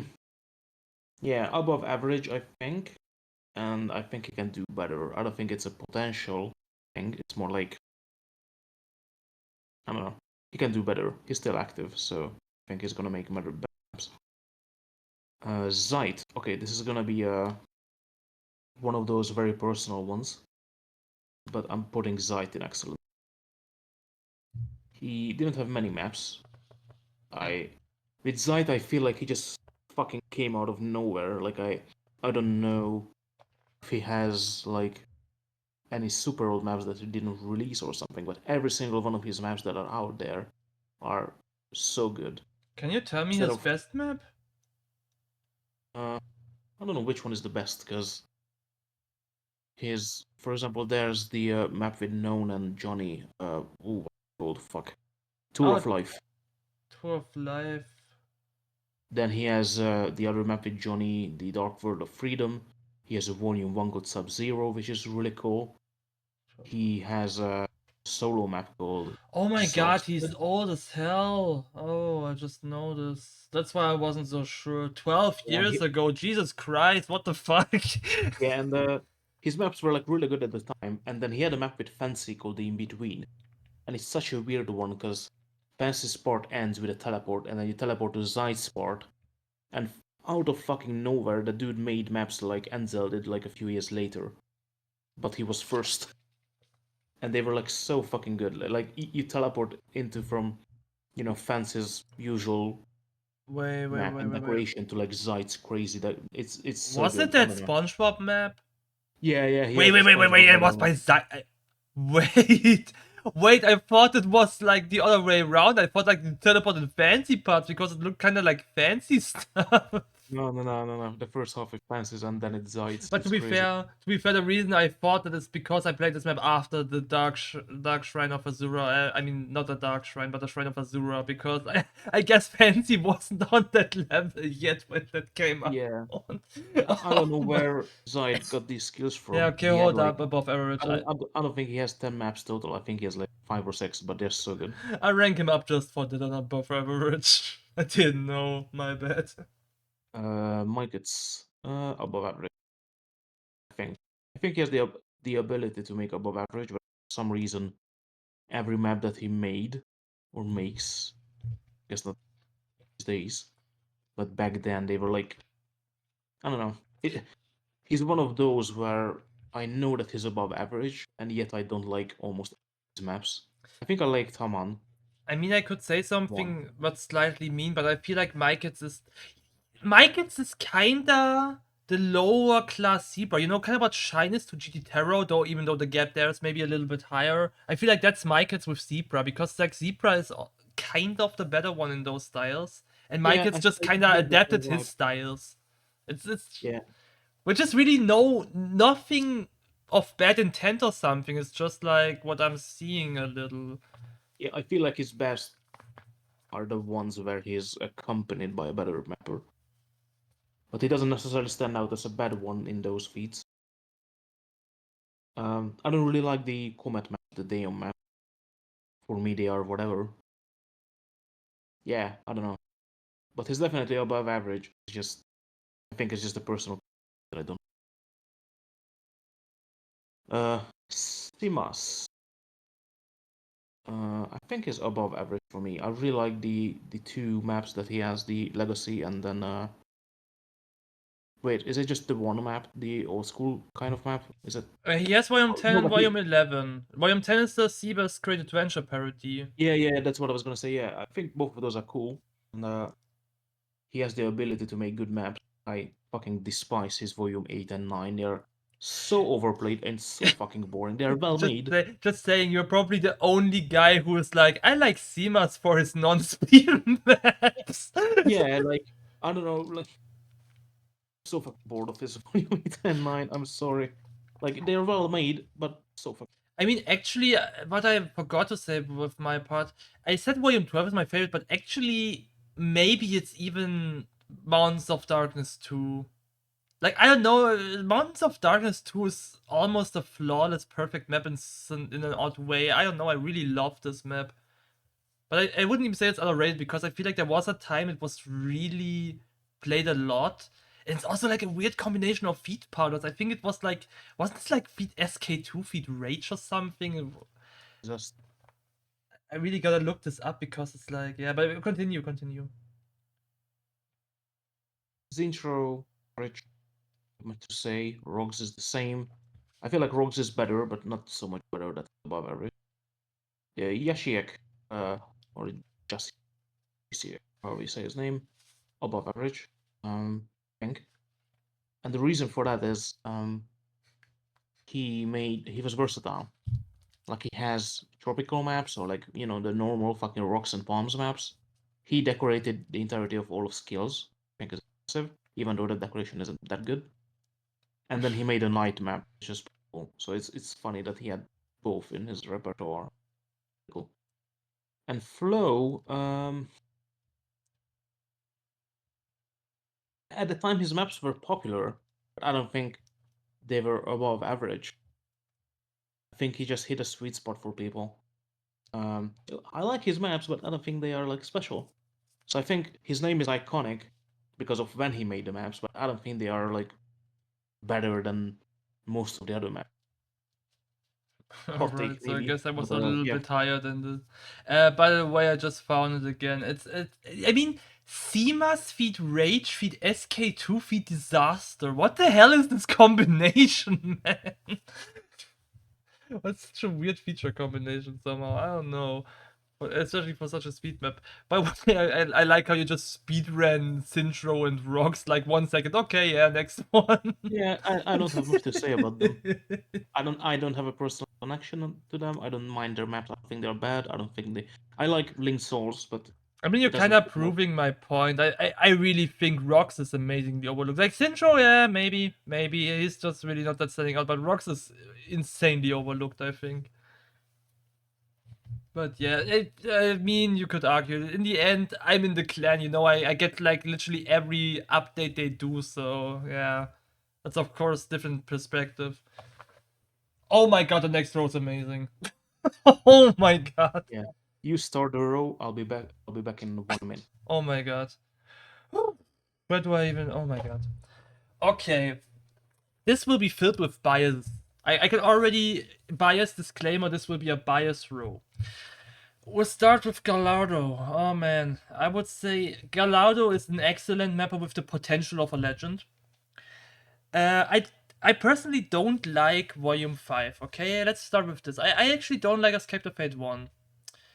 And it's of course a rough start to say he's excellent, but hear me out. The thing is, like Home, later than Endless Possibilities and Escape to Fate 2 are all 10 out of 10 maps for me. And especially Endless Possibilities is one of my favorite HDMs till this day. I love the craftsmanship of this map from going back and forth. I like when parts are recycled. It's a concept I really adore, and there's not much maps who put it that well in perspective as like this map specifically. And even with the slow load potential this style brings with it, even though it's not as much decorated, I feel like the decoration is placed well enough in a way that it works. I mean, I think Crashes helped him. Doesn't matter as much though, because in the end it's just a very great map, and Gallardo has his own ways of track that are really, really interesting.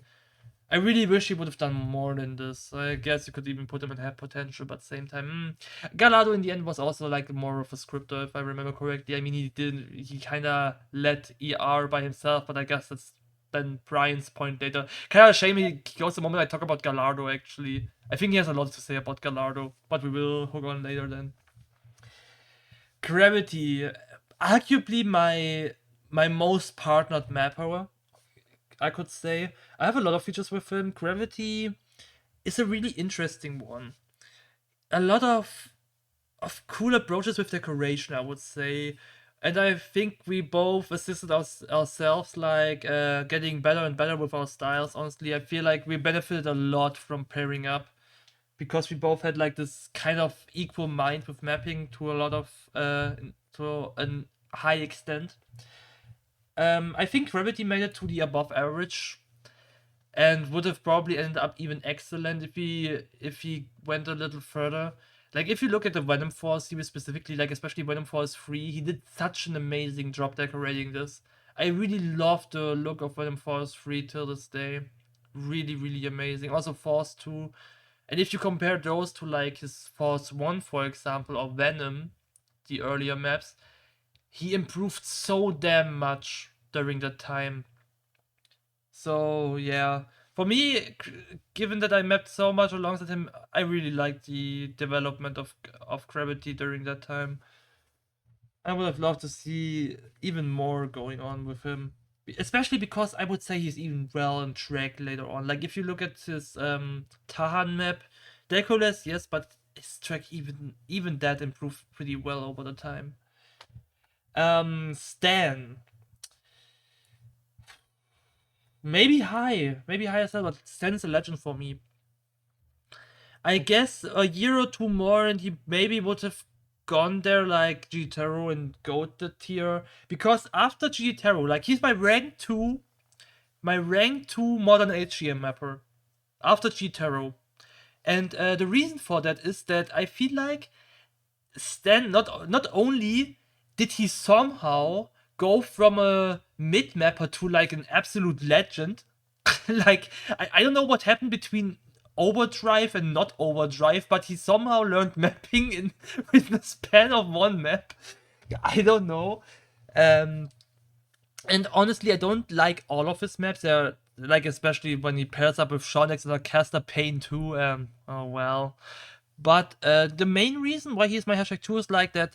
I feel like apart from other mappers, he doesn't have as much bugs. That's the time where the HGM players laugh their asses off. But I feel like he's way more bug free than a Nicotine or like a Shondex. Way less bugs. And then also, I feel like he has the rather more healthy script use. His parts feel more dynamic somehow. Like if I play a Scotch Trials, for example, or maybe even a how was it named Fury Road 2. I don't know. I always felt like he had cooler ideas, and they weren't as over the top that like I had a rough time memorizing them even to begin with. They also felt more like an actual skill check than what Sean did, whatever the hell Sean next did with his million turns. Like they weren't made for videos; they were really made for gameplay. You know what I mean? Um, and also the way he decorated, like if you think of Scorch Trials, Overdrive, or Rain, those are all maps with a decoration topic that's still kinda unique. I mean, sure, pinned down, you could say it's also this shape style and nature building stuff, but it is unique. It is unique, definitely. Overdrive with his full green or full yellow in part 3, the Scout Trials specifically, I would say Scout Trials is one of the most beautiful HDM maps till this day. Like, can only be topped by stuff like Espawn or Superior, maybe. But it's a very good looking map. I haven't played a really bad Stan map ever since Overdrive 1 released. And I mean, yeah, I don't like Overdrive 2, but in the most bits, it's still a really cool map. And given the HDM standard, nah, damn fine guy, really. Kind of sad he already stopped mapping, but yeah, really cool guy. Then we have Fakus. Probably the least interesting one in this list, but fair in like in the tier list row, not the entire list. But fair enough. There's huge competition here. Fakus is like that guy. Other than Shine, he kinda mapped way less, and also is accepts his volume 1 only with Chitaro. So I guess he's also in the tier of I can keep up, but I can't really exceed. I don't know how much hype he got with his Volume 1, but yeah. Faku's never really stood out that much. But never been that bad, I guess. Shine, now I know that a lot of people despise Shine for his map style, which I never really understood because, like, I had a lot of people say that Shine can't map. I wouldn't say so. Shine is definitely a very fine decorator in his own ways. Like I feel like is very inspired by Gus actually when it comes to decoration. Just in his more higher, like more wider way of decoration.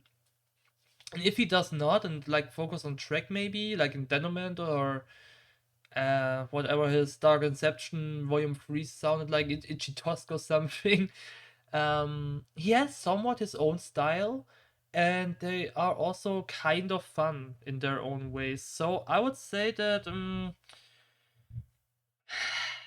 not sure is he still average. I would say average to potential with above average. I think he does likable maps definitely, and he is not as bad as some people might say he is. If I would say he's actually quite fine, and sometimes just doesn't care as much to like map better, but definitely not bad. Now Pablo, um, I think it's not to doubt that Pablo is in one of the most interesting maps in especially the HDM sector. But same time, I know he also gets a lot of help. Like I think on his volume 3, there were like 9 to 13 mappers involved. Actually, I'm not sure how much they helped. Like I just know that there's a lot of people who helped him with that one. But I feel like he definitely has the brain to like put cool ideas into action in motion. Like you can tell with Shizo, which was kind of a milestone in HDM. You can tell with I think oh shit, it wasn't it named oh shit, here we go again, like the mixture of a lot of famous HDM maps. um I would say his maps are excellent. I'm not sure if Pablo as the mapper is also excellent. He's maybe a little bit lower than this, but given that even if like there was a lot of help with his stuff, you could say his map name is then the type of brand he pushed, and this specific name Pablo stands for very good quality in mapping. So I would say excellent for him. And then Guillermo. Now Guillermo, Surface, I would say, arguably one of the most iconic series this game has to offer. Like Surface 2 is an actual bomb. I don't know why it is so overplayed. Same time, not too undeserved. The map is really well mapped track wise. Apart from that, though, he isn't bad, but I wouldn't say that Guillermo is like super exceeding in his maps. He's in a lot of neat projects, definitely. Like Innocent Love is his best map, of course. But Surface, Lokutran, yeah, he's in a few series that are kinda exceeding in odd ways. Because like even if Lokutran is kind of famous for like the flatland era, it's still like Lokutran, I don't want to push it that high. I would say he's probably above average in the end, but usually his mapping partners are the extra mile, like Natum and Spectrum. Or I think they're all better than him. Doesn't mean he's bad though. All right, have fun with that one. Okay, so Alardo. I'm gonna put him in average, I think. Um, but he's high up, definitely. Like Cookie Snake, and all of these guys. I don't think he's excellent. I don't think he's quite excellent, but he was pretty good. I mean, you Um, wasn't there when I talked about him. I was like, I kind of want to put him on Legend, but he did not enough maps for it. yeah, he didn't have too many maps. The few he made were good, but yeah, I don't think he's an iconic map. You have no idea how much I like Gallardo maps for real. Yeah. Gravity average. Anything to say about him? Stan. I feel like he's not quite Shondex. He has good ideas, but Shondex has a style to his map that I like. Stan doesn't. His maps are good, I think, for HDM. Again, I haven't driven them much, so I can rate him for the ideas and stuff. Yeah, I think he's up there with, again, top of above average. I Uh, mean, just for the assistance, maybe a little. The thing is, Shondex looks better, Stan drives better. That's my opinion yeah. overall. And if you didn't play Stan maps, like if you played Stan maps, you probably would notice it for the bigger portion. You will explode much more on Shondex maps. At least that's my take. I mean, maybe some HMers might disagree. I'm not sure, but The thing is, what I like about Shondex is he also has maps that are playable for normal DM player. He has like normal, not HDM yeah, maps. okay, Stan that's does fair also, because Stan didn't map in that era. yeah, I mean, Stan does have a few also, but those are really good, I feel like. So it kind of feels wrong to put him in just above average, but hmm, yeah, I'm just gonna leave him there. Yeah, sorry. I don't think it's, I don't think it's excellent, but I think it's like, yeah, let's say that I think he will deserve excellent, but my subjective opinion is that I don't like HDM that much, which feels unfair, but this is where he stands in my mind. Yeah. Mm, I might fucking change my opinion 5 times after this. Just gonna leave him there and not look at him when I'm scrolling through. I'm just gonna close my eyes. Fakus. So I was a little busy a few seconds ago, as I think. Let me make sure. Yes. So it turns out that Fakus is not Faku. Two different guys. Yeah, All nah, this he's not. time, I believe that they are the same people, Nah, the same Fakus is person. the guy, like, Fakus is like the other Shine. Like, there was this era where G Taro just dragged Shine and Fakus Yeah, yeah. along a I few maps know, and, like I know Faku's maps and I know Faku, but I thought they were the same person. nah, Fakus is different here. Yeah, because Faku had 6 volumes, and then Faku's made his volume 1. So to me, it made sense that he just restarted, That would and then be he a just, terrible restart. Like not missing Fakus, but that would be a terrible yeah. downgrade. But it's relevant because then I feel like, let me just search and make sure. But yeah, the actual Faku is not in the list, which is I think a mistake. Oh, yeah, that's not good. You should. Oh my So god, I yeah. think we have a prime candidate for the Benny duplicate replacement. Yeah, yeah, Let me Faku just has to add be him talked to the about. list that I have because I feel like he definitely should be here. The Faku 100%, definitely. list.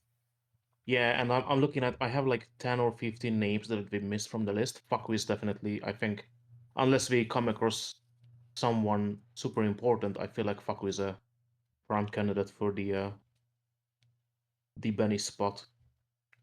Yeah, I So agree. okay, Faku's, if I knew this, I might not have even put him here. I don't know.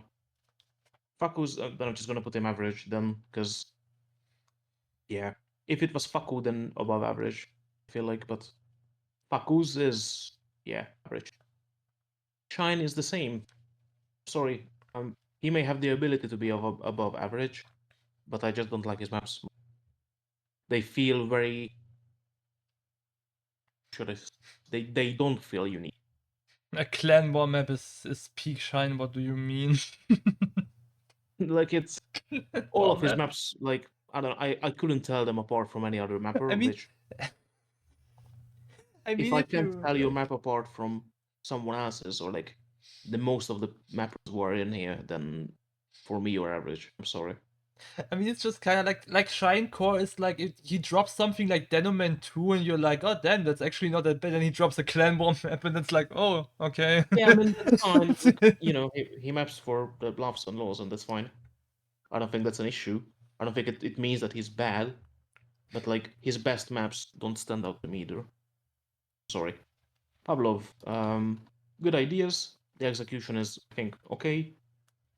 Um, I think he's in the Shondex 10 conversation with HDM, kind of, almost, but I don't think it's as good as those two.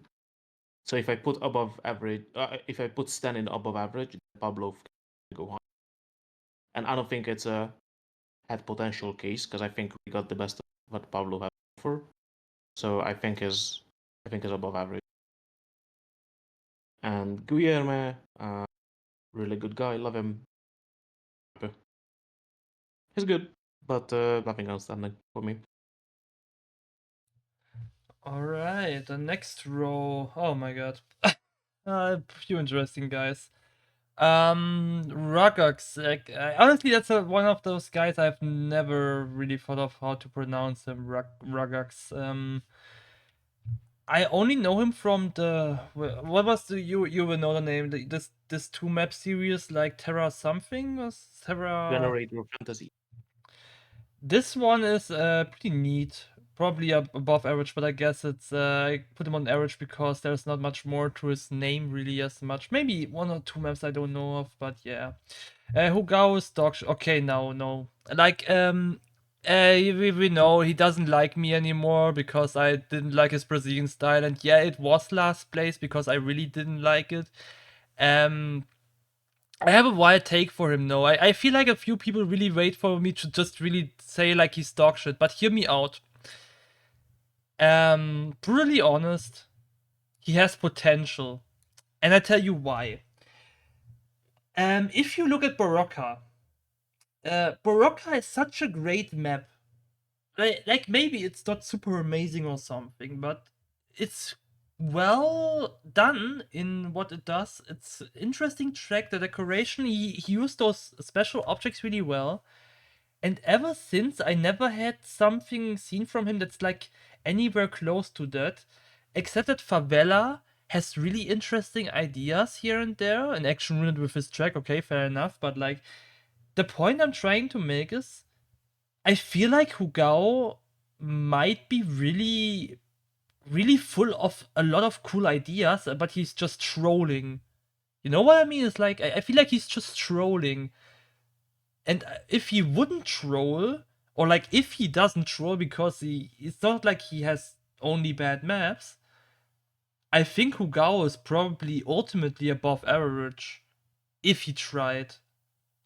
But I'm not too 100% sure, but I feel like he's much more better on the potential tier than like putting him on below average or something, because most of his maps are really weird to play. It's just some hunch I'm having. I think he could be good. Iron Lee.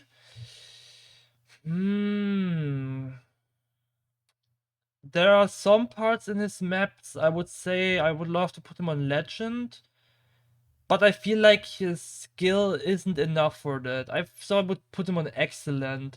He has a lot of very cool maps. That's like undoubtedly. He uses topics very well. It's like that he has some interesting difference to like a Jacob or a Disaster, because I feel like he focuses more on the genuine playability and creativity in the parts themselves, which sometimes really helps the maps and other times kind of ruins them. Like if you look at, for example, I feel like Slenderman has very cool dynamic to it. Meanwhile, Jurassic Land is kind of boring and doesn't really fulfill its topic all too well.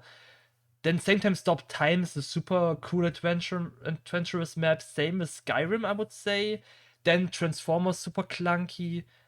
My favorites are probably either Electromagnetic Wave or the latest one, Geostorm. What I can say is that none of all of those maps I just mentioned, I would not in a world call them bad. Not at all. Not one bit. And even previous to them, like Heart Attack and Wop Wop are also really enjoyable. I feel like for especially for casuals, Randy is probably a really, really amazing mapper. And it's just everything he does is kind of fun. Nitreke is a little bit hard to grasp. I have two maps in mind, which would be the For the Love of Happily Ever After, which is fair enough, pretty okay. And there was an HDM map or like MDM HDM map he did with Javi and another guy named something something Sunrise. I feel like he's pretty decent. I'm not sure if he's above that. I put him on average, maybe he's above average. I can't really tell 100%. I hate in tree legs. I hate it in tree legs. I don't know why, but back then it was super hard for me to play any of his maps. Like, maybe it was because I played Volume 10 too often. I feel like Volume 10 is his like Black Sheep map. It's really horrendous to drive. The others arguably can be bad if you're like still new to the game, but with some more skill, those maps start to be actual fun. So even this more modern Volume 12, by the way. Above average, I think, suits him pretty well. His more older maps, I don't really care too much about them, but they're also most likely not too bad that I would put him below average. So I think above is fine for him. Edu, one of the first members I met personally. I I would say Edu maps just didn't age that well, apart from its volume 11. They didn't age poorly. I would just say they are kind of outdated with their ways. I don't know. They feel a little bit outdated, if you get me. I think from volume 8 up, you can still play them, and especially for newer players, they will still be very good to like get into the game. But I feel like he never exceeded the average tier still. He just got some name to himself, like the maps got kind of played well from the numbers, but another special map in particular. And I guess the same applies to Flatron, only that I feel like Flatron benefits a lot from his volume 7 and 8, and below it's a little bit tricky. Till this day, I try to figure out how the name of Flatron volume 6 landfill is. I really don't know. That's one of the names, of the song names. I have no idea. I never found it. But yeah, it's really just volume 7 and volume 8 that are kinda cool to play. Below it's getting a little trickier. Not tricky enough to say he's below average though. I think he is just fine in average tier.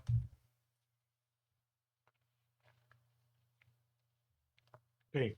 I was busy in the time, but I don't think it changes anything. But I just wanted to make sure that I can mention that Rabbit is Fujiwara. I just wanted to make sure whether it was public Yeah. knowledge. Alright. I don't think if Alright. it. I don't know if it changes your rating, but yes. No, I love the series. It would probably put him even a legend then, but nah, he's not enough to a Yeah. legend. So make sure that someone else's name is public in it. But first, Rogox. For me, I really love his Volume 4. He had such a unique style, but he didn't make many maps. I'm gonna put him in above average. I liked his stuff. Hugo, hard to tell. um, I think it's average. Um, no, you know what? I'm gonna put him in potential. I think he is capable of more and better. Um, as far as I know, Hugo made most, if not all, of the track in Mona Lisa over, which is cool. Uh, I just wasn't sure how big of a part he actually had in the map, so I had to ask him. But yeah, I think he has potential. I really, sorry, uh, above average. I think he's not really my type of mapper, um, but I recognize the skill and the vision it takes to make a map like his. I don't think I could do it, or I don't think I can nail the vibe, and I can definitely tell apart his map from anybody else's. So I think that warrants an above average rating. I need Tricky, I need Tracker, however you say his name, also known as Ratip. Uh, I think is above average. Wait, that guy is Retip? Yes.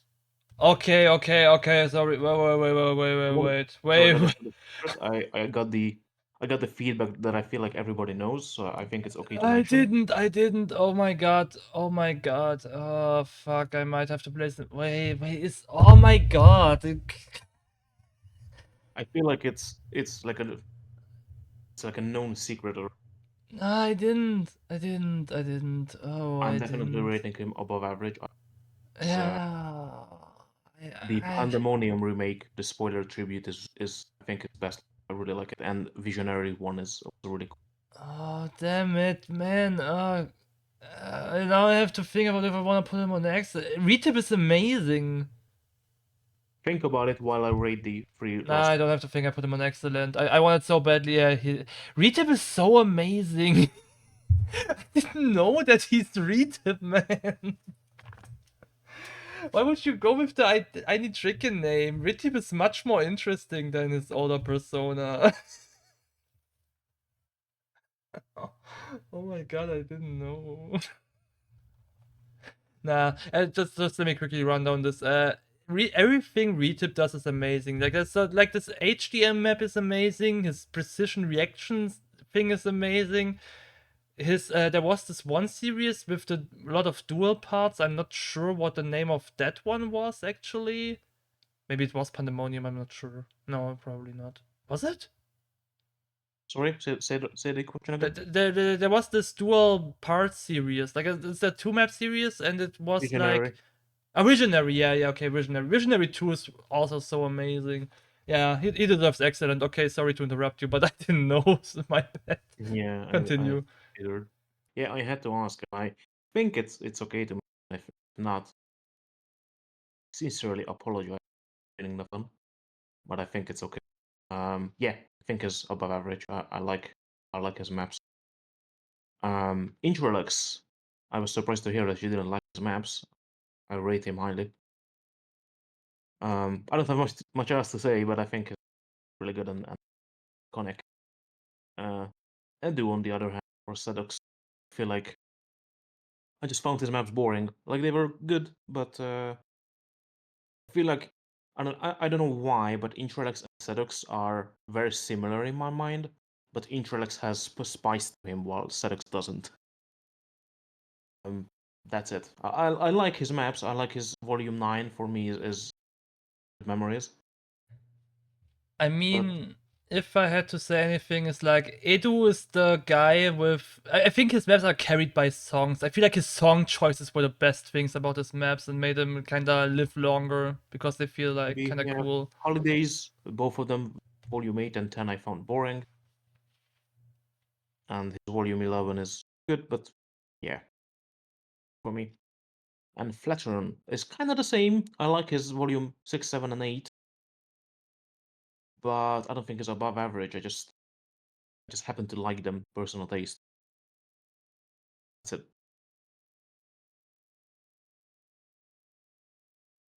Right. So here my list gets a little bit different to yours because there's this now Anashel and Gus and all. But I can search them up from your list. So at best you just don't move your screen while I'm doing it. That would be I very mean, helpful. yeah, okay, so we are still going row for row, so yeah, okay, I'll keep them here. Yeah, yeah, we can do this. I, So I might like scroll sometimes while you are talking. I might think about like my opinions, so just tell me if, you know. yeah, yeah. All right, Aura. So I know mainly his Volume 3 My style. Apart from this, I know there are a lot of Aura maps, but they never really stick to my head. I remember I have some good and some weird experiences with him. I feel like from the fun potential, he's above average, but I would still put him on average overall. I think his best map was the one with the Styles Beyond song, which was a feature. Probably the most enjoyable. Xprint, who? Yeah, that's about it. Ivan Nato is actually, yeah, as an AG player, a very insane guy for me. Not that his maps are insane, but like in general, I like the guy a lot, and his maps kind of portrayed some wild madness. I would say it's very Polsky of him to map like this, but same time, the Polsky mappers that are nowadays very popular, I would argue, aren't anywhere near the style. Um, I would say he's above average for me. He's not excellent because his way of mapping just really isn't that skilled or like in any way like that amazing. For the time, maybe, but same time, nah, not exactly. He had odd ways in all he did. He has odd way of making track, odd way of decorating. It goes through all his 10 volumes, and there's also like there was an 11th map actually.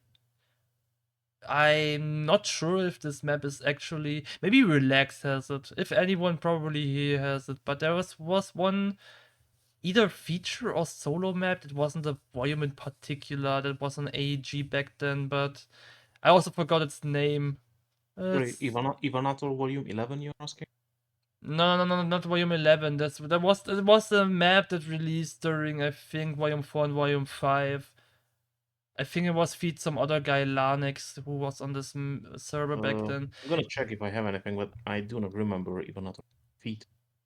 Yeah, I mean, it was either a feat or it was a solo map without a volume name. I'm not sure. It's years ago, a decade ago or something. Maybe it will be found, but I'm not sure. Either way, Mm. super cool map. I really like Ivanato also map wise. Jamal Musiala. Jamal, I think it was the guy from what was the name of this map? Wasn't it with the Saxo Beat song? Or something like that. There was like one map that was kinda cool. And then else I have no clue about the guy. Anyway, I guess it's average. Then here we have James. I know damn well that y'all freaking love this guy for his cooler than me map. I get it, I get it. It's a probably cool map, but here's I'ma be real with you.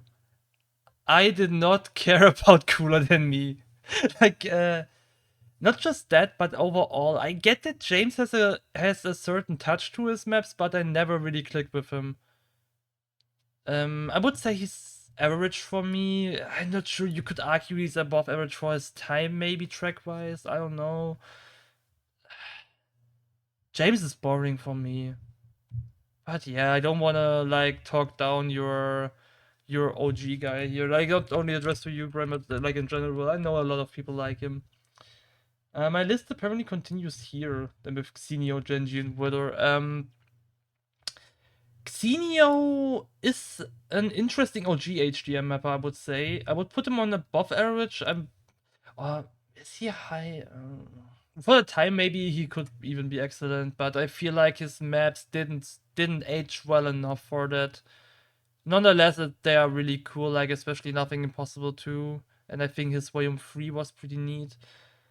He deserves a higher spot, so above average is fine for him. Yeah, then Genji.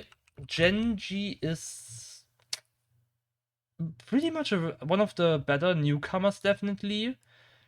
I really like the majority of his maps. He's also part of some more boring maps, like the flatland ones, like Planeta Sora and stuff. Not really what I like to see, especially, but yeah, Eden's Echo was also a little bit weird. Saying this newer map now, Driving Past, looked kinda cool. I didn't play it yet. And also not Soul Forest, but I feel like it goes again into towards a better direction with him. What I can say is that he's definitely very good at decoration, and judging Valley also really good track potential. I would put him on above average. He could also be arguably in potential, but maybe he's even established enough now to say he's kind of tumbling between excellent and above average, and it's really just about the choice what he is doing. Because at this point, I feel like he just really can map what he wants. It's just the question: does he want to go on the next level or not? Because I feel like with those more flat projects and all, he's kind of holding himself back. And then we have Wither. Help me quickly. Wither is that guy with the volume 2 in the HDM room, right? It's like kind of 6 minutes and it's a little bit weird. Yes, correct. I guess average. It seems to be an interesting map, but like I played it a few times, it was interesting, but I can't say much more about him. All right. Okay, quick fire round. Aura, average. It was good. X-Print, I loved his maps. Think I'm gonna put him in above average. He's an old mapper. He didn't have many. He had he didn't have a lot of maps. He had a few, but even less of them were publicly available. Like many of them are lost to time, I think, and they were primarily on EPG. But he has a good map with Kazakh. He has some solo maps which are pretty good. His Volume 10 is one of my favorite old. It's like a really old map, but it's night style kind of. interesting. He has a map with Sonics, and X-Print kind of maps similarly to Sonic in a way, different but the same. I love his map. Ivanator. I think average. I liked his volume 9 and 10, but that's about it. His older maps are cool and playable, but not above average. Jamal also average. I think he was I think he was kind of a copycat and he got away with it. Like he has few maps which are very, very obviously inspired by other maps and like almost copied, let's say. But he got away with it. Okay, maps, nothing special. James, kind of the same as you. Like he was very special at the time. His style aged well, but his volume 7 and 8 I never had a special connection to personally. So I think, yeah, I'm gonna put him in excellent because he was really out of his time, I think. But yeah, I don't have a huge liking to him or anything. I think his best skill is that he was really out of his time with. He had like backward Spartans volume 7, which was nothing special. He was just going upwards. But yeah, his maps were really good at the Zenio or Zenio, I don't know how his name. Also above average. I liked his maps. Mm, was really consistent. Like all of his maps were pretty good. Genji, I don't want to be mean, but to me he's kind of below average. To be honest, I don't know. I put him in average. His Gurk map was clunky, but it showed promise. So I I think if he can become consistent, then yeah, I maybe. just was holding my shield and my sword of war upwards like what do you say below average? But yeah, average is fine. Average is fine. No Yeah, I don't think war. it. No war. It's yeah, I guess he's one of those who are average. I just don't like the maps. But I don't think skill wise is below average. It's just personal taste thing. And Vidor, I'm definitely gonna put him in a had potential. He barely had any maps, but those few were pretty good. Showed a lot of promise. Obviously, his volume 2 is, I think, the most known, and also his map with Johnny, Escape the Skills. Uh, we were gonna have a map together at the time, like we were gonna make Escape the Skills 2 with Johnny, Vidor, and I. Um, Kind of a weird guy. He was really quiet, and then he had like 4 maps and then dipped. But yeah, he showed a lot of promise at the time. Wait. So next one now I gotta check where I it starts with Katgeya. No wait, not Katgeya. Kalepe, Kamen, Karopia. Kalepe. Okay, Kalepe. And we're on this row. Alright. Okay, let's see. Kalepe. Kalepe is it's kind of like the OG Hugao, like the troll, but like not in the same way because Kalepe is kind of more was kind of more in the scene, and I would say he's above average actually in a very odd way, like not like map skill wise, but same time I would say backwards edge is really hard to recreate, especially the second part. I wouldn't say Calipe really had amazing maps, but they had all such a very interesting chill vibe, except like the Backward H2 was a little bit more tricky. But all in all, just a very cool mapper overall, and all of his maps, like for the major part, very enjoyable in their own way. So I think above average really suits him. Then Carmen, ui, ui, ui, ui, ui. With Carmen, the thing is, how do I put this? I really like how he pushed a few things back then for HEM actually. I also think he has a very creative way of mapping stuff. The reality of things though is like that I really don't like playing his maps. the only map I really like playing of him is what the Dark Side of Love. That's the one map I really like, and I also, ironically, I liked playing an improved shit too. I don't like the first one, but I like the second one, which is funny because if I notice correctly, like a lot of people hate the second part, but I really like it. I don't know why it's so hated. I don't know if it's Nebula or like something else, but I really like that one. The main maps of him though, like the 7v Forever or like First Shit, Improved Shit 1, nah, they are not really my thing. I would definitely say he's above average overall, but yeah, I like him for all the reasons the fan base of him doesn't like him. It's a little bit odd. Carol, I would say argue probably he could be excellent actually even.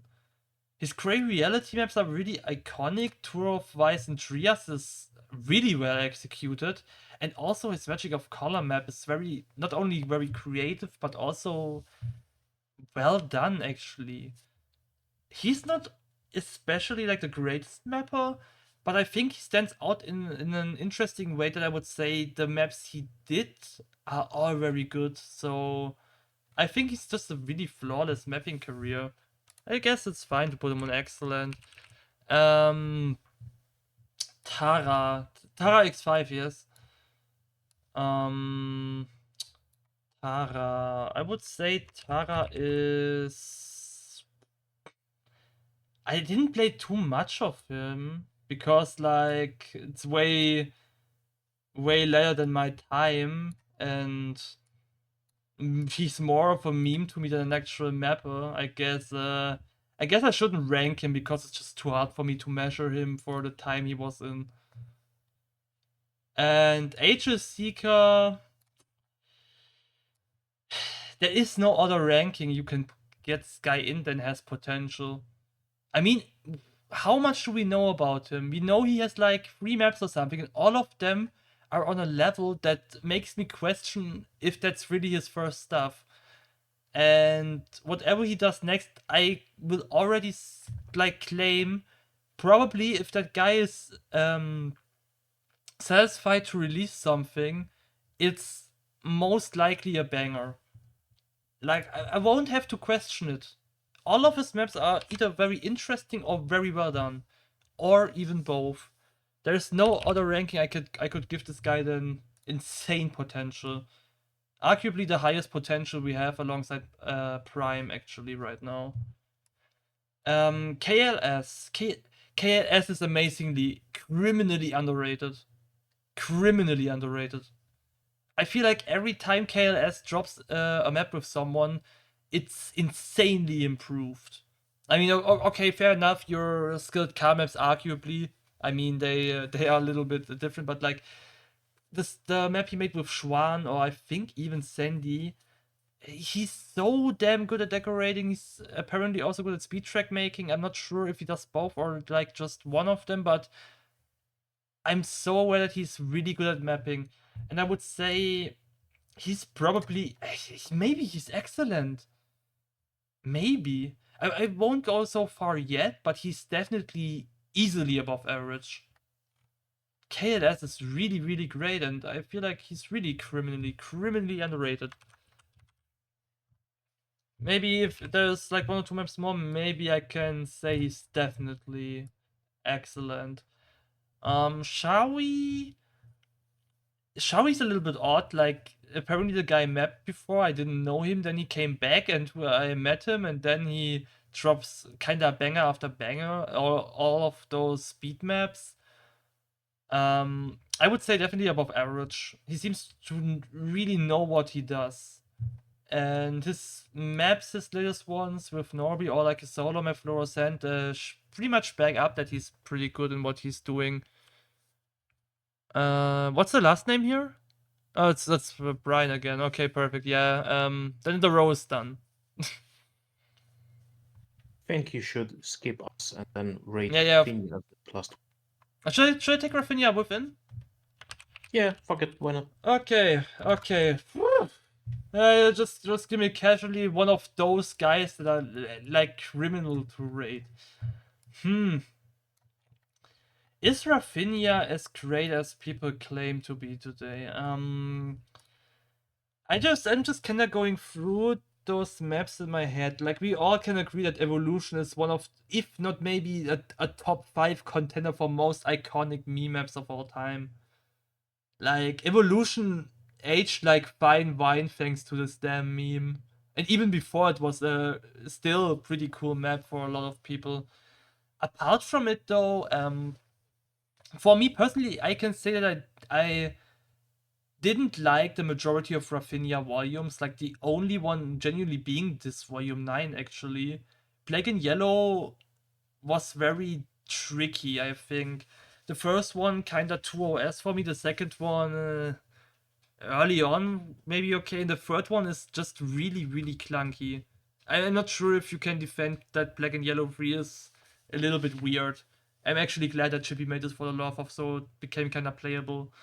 But yeah, apart from it, he's in a few cool features, like Skrillex 2, for example, is a really great feature. Merry Christmas, of course, might be his second most iconic map after Evolution, or maybe third after Black and Yellow. I think the guy overall is more name than actually amazing, but I don't want to say he wasn't very good for the time. I think above average suits him well. I think that's a little bit above average. Okay, now your turn. Okay. Um, Colipi, uh, average, I think. Um, he had some cool maps and cool ideas, but he never really stood out too much. Kamen, also average to me. I think he could be above average if he decorated his own maps, if he like actually made a good decoration also. The tracks are okay, I think. They're not bad. My favorite map from him is also the Dark Side of the Love. I think that's the most fun to play out of them. So if he made good decoration, he would be above average, definitely. Right now, he's average. Carol PL, one of my favorite mappers, I think. He's definitely excellent. I don't really have much to add. I think his last map was the Tour of Tour of fucking Tour of Vice and Jess. That was so hard to come up with. Yeah, it's really good, and it shows that he's an old mapper and he's still at it. He could still make a today, so I think Tara, I still don't know. I've been thinking about where I want to rate Tara, um, all this time while you were talking, and I don't know. Think, hmm, I, hmm, weird, because for the significant, like, there was a time in MTA when he was him, like he was the mapper at the time. His maps were fucking everywhere, and he has so many of them. Uh, hmm, it's hard. It's difficult. Um, where did I rank Marty's? Can you help me find him on my screen? But I can just. Marty's is an excellent, yeah. Uh, yeah, I think I'm gonna put Toro in excellent. His last maps, like the level 5 extreme map, are actually pretty good. Like they're much better than the usual Tyra map that we know him for. I mean, I guess the issue with him is just that he didn't age that well because he was 2OS. Yeah, yeah. He was like his maps are so old that they didn't really age well. They kind of phased out, but for the time, I think he was pretty good. So I think I'm gonna put him in excellent. Eagle Seeker, I think he's up there with the. Who was the person who I said the has had potential tier was made for them? Was it Chris?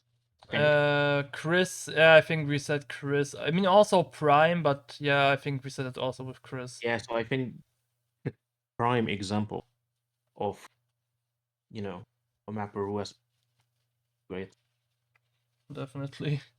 KLS. I'm gonna put him. Uh, say above average. I think he's average. I think he's really good. I like his map. Like him, good friend. I think he's average. He can become above average. I feel like, but his best maps I think are yet to come. Like his currently best maps released still have a bit of clunk to them. Uh, he's really good, and I think he can become above. Keeps. Shall we? I think I'm putting him in excellent. Personal connection, bias, yada yada, usual stuff. I think I know more about Xavi as a mapper as, I don't know, the usual MTA player. I think he's really good, and if he had the motivation to keep mapping, he could make amazing. His volume 5 is not his peak, because he is also a pretty good scripter, and yeah, I think he could make even better if he tried. And last one, Rafinha. Uh, he's also the other one who I'm thinking about, and I still don't know exactly where I put him. Uh, the thing with Rafinha is I feel like his first volumes until his volume 9 are forgettable. I like his volume 6 a lot, New Divide. I don't think they're iconic. But his volume 9 is one of the most iconic DM maps ever, I think. His volume 10 is nostalgic to me, but it doesn't stand out too much. His volume 11 is actually pretty good. I like it. I feel like that was his peak. I think that was the best he could do. So I think he stopped mapping when he should have. He didn't overstay his welcome. He said it. It's not for me. Was he excellent? Yeah, uh, hard to say. Yeah, maybe. Yeah, kind of.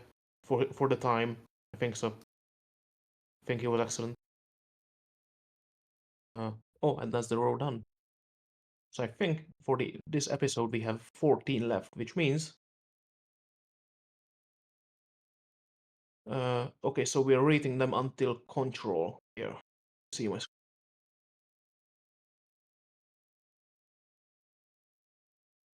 let's do so rank them until slow sheep. So we have two sevens left. And then I'll go again, and then next to control again.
Yes.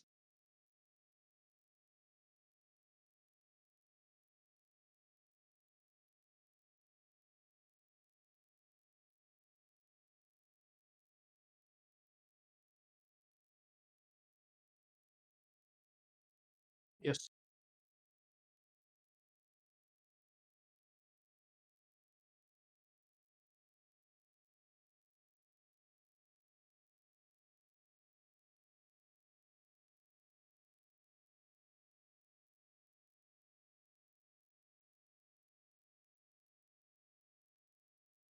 Oh, and this isn't it.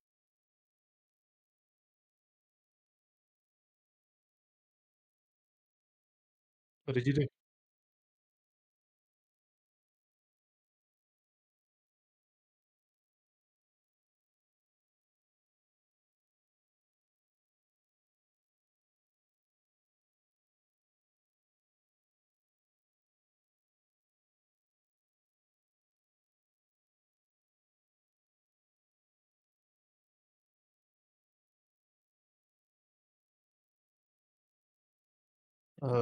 Strange.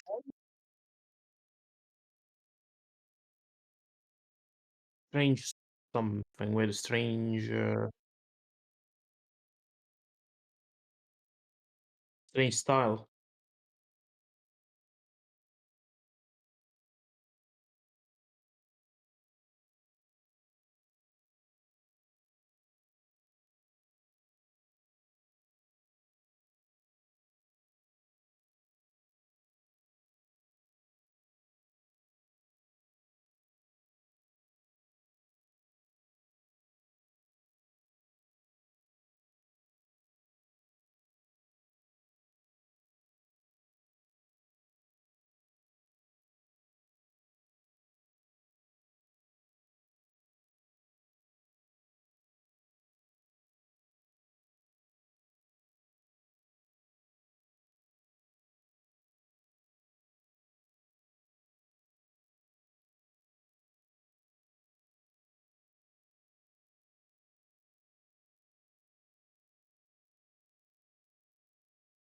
That kind of sounds gay.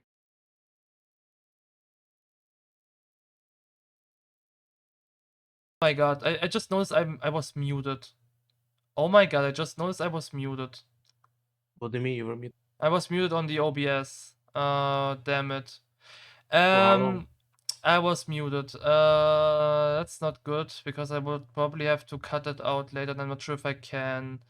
So if anything, I will just put a reminder either in the description, and I will just redo the entire row I just did. I think that's the fastest and smoothest way I can fix this. I'm sorry, I guess I was muted, I didn't notice. I will just go really quick. Busy E, I only noticed one map of him, so I wasn't quite sure. I think he's average for that alone. It's probably better than average, but I'm not sure if he kept up this. C3 has amazing maps, and I don't like him for the specific reasons that other people like him, because I don't like Without Nos actually, but I like Volume 14 and 15 a lot. But I admire that he kind of went up with his style from Volume 8 and kind of got unique over time. So I put him on excellent. Canelon, I only know two maps, always double, and the Packy Feet. And I think he's average alone just for that. Then I feel like kinda aged well, probably, but I didn't play the maps in ages. I know how they felt back then, and I would say they are pretty nice still. And put him therefore on above average. And now we're back. So, okay. Karmi, yeah, what can I say about Kami?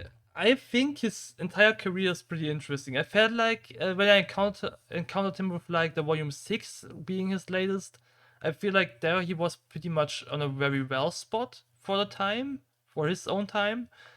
Then a few maps later it was still good, and then it kinda had a downfall. Several volumes were kinda weird, and it kinda held on with like maybe one or two exceptions till I would argue volume 18 or 19. And now the latest maps, I think they are pretty good again. I mean, okay, Skill Inferno's 2, a little bit weird, I guess, but it was an in between map. The funny thing is, his style never changed a lot. It just got sometimes speedier, sometimes not. It's always this roller coaster stuff and all. Um, it's kind of hit or miss with him. I think overall he's definitely above average just for having this own style by himself. You don't have to like it. I would say, yeah, above average kind of suits him well. It's either an average map, sometimes they're a little bit bad, dog shit, but even the dog shit maps are kinda interesting from their craftsmanship. So yeah, I think that's fine. I think above average for Kami is the way to go. And that brings me to Jill. Jill is kind of like Sintra and Fatal. Is super boring and very like in two two or three. How do you name it? Like his first 70% of mapping era are like kind of boring, with maybe few minor exceptions. Got better over time, and like his latest maps, he showed he's really great at decoration. So as a decorator, he could even be a little bit excellent, maybe, but I would put him around above average. The core rule to deal with Jill is just like don't let him do track. I feel like if he does track, it's not going well. If he only touches decoration, you're in for a good time though. I think he's really good in nature. But then while he got really good, he can then kind of proceed by stopping mapping. So yeah, that's that. Slow Sheep. I feel like most of his maps kind of died out. I feel like ain't like Rush Hour the only map that's still played by him. Uh, No. I mean, I don't know. I haven't seen his other maps in a long time, actually. I would say though he's above average, definitely. I think he's above average. Ever since his Volume 1, it kinda showed, but I feel like especially with Volume 3 and Volume 4, kinda a different vibe with him, and it only got better over time with Rush Hour, and then I think did he have the Volume 5? I'm not sure if it was a Volume 5 or a feature. He had a volume 4, I guess. Yeah, that was also a good one. So yeah, I put him on above average. Alright, your turn. Okay, Bussy E. I really love his volume 3. Really nostalgic to me. And I really love it. But all of his other maps are kind of meh to me. So I think I'm gonna leave him in average. It was really good on his volume 3. The others are, yeah, meh, not for me. Sezika, I think I'm gonna put him next. I really love his maps, I really love his style. I love Without Nos. I don't know what you hate about it. No one gets that. I mean, I guess I don't get it. I guess the main reason I don't like it is because it's like, oh, cool, without NOS, you make a speed map without NOS, amazing. You get me? It's like, cool, I guess. I think everyone can do that. That's probably just the title. I don't know. Yeah, but but the thing is, it's not just a speed map without Nos. It is a Sezika map without Nos. but Like same time, it's it's not special because it's without Nos. It's just it's yeah. But apart from what he that, did. honestly, the entire last minute it really isn't that well mapped for me. I don't know. Yeah, I mean it's clunky, but I think it's part of the charm. Uh, At least for me. I mean, I'm not saying the map is all bad, but I just don't like it. Kanalon average done or sorry, Dean, I guess. I don't know how you say his name. I'm used to Don. Um, I really like his maps until volume 12, and then 13 is Doc. I think that's I don't know. He came back after a while and he made a map, and I really didn't like it. And I also didn't like Smiling Free, which was a feat with like Greg and Endo and forgot Fear. Don, yeah, I didn't like it. So I think I'm gonna put him in above average. And the nostalgia definitely carries. I love his old maps. Karmi, I'm gonna trouble with because I think Karmi is the type of mapper who is above average. Just don't like most of them. Almost all of them I just don't like. I love that he has his own style. It's just not for me. Or it would be if it was a bit better. I don't know. It's hard to tell. I think it's above average. I just don't like it. Most of them. Jill, nothing to say. Average. Slow Sheep. is excellent. He's so fucking good, and I don't know why. Like his maps are so simple, so fucking simple. They are amazing, and I don't know how he did it. Like, Excellent is actually a little bit crazy. I don't think so. I get what you're saying, kind of. He was He. really good. I mean, it's also funny how he just spawned. Like, I feel like the moment Slowshift started mapping, he was just like everyone agreed that he's just now up there. Yeah, yeah. He kind of like bursted onto the scene. I mean, he did have a few older maps that are unknown. With the same name, they were just like relevant maps. But yeah, from his volume 1 to 5, and then he has a few feet. Does he have a few or just the one? It's called Intrepidity, but I Oh, don't I think don't he has know more. about that actually. I only know this Yeah. is Volume 5. I thought it was a feature, but it's apparently really is Volume 5. We were gonna have a map together at some point, but the entire map was kind of shit, so it got scrapped. Um, and I know for a fact there was gonna be a Rush Hour 2 with C. Because I remember asking him if I can be in it, and he said no, because Seed is doing it, and then he never finished it. So I don't know what happened to that map. Seeds? I'll be curious. But yeah, he was really good. Okay, so you want me to start the last 7? Yeah, you probably should. I think you should go with. Oh wait. No, actually, maybe you probably shouldn't because as I don't have the row with me. Yeah, wait. Actually, I still go first. I just noticed it would be maybe a stupid idea if you go first and I don't have the row ready. Oh yeah, because you're going Yeah, off of yeah, time. Okay, yeah, yeah. yeah. Go on, go on, go on. All right. I'm gonna be honest with you. That's the same what I already said a lot with a lot of older mappers, but I did not really care for Simics either. But that's a little bit different. The thing is, I just didn't have him on my radar as much. I was more of a Poeta kind of guy, and Simics, I felt like the maps were kinda harder to get into at first when I played back then. I kinda rediscovered him by Volume 3, I think, because I noticed I really liked the Volume 3 song and I wanted to know how the song is named, and then I noticed the map about it again. And then I kinda learned how to play the maps and they got better. However, I think what really made Simics more amazing for me was the first time I played this Volume 6. I think ultimately Volume 6 is the reason I now like Simics because this map is really, really nice.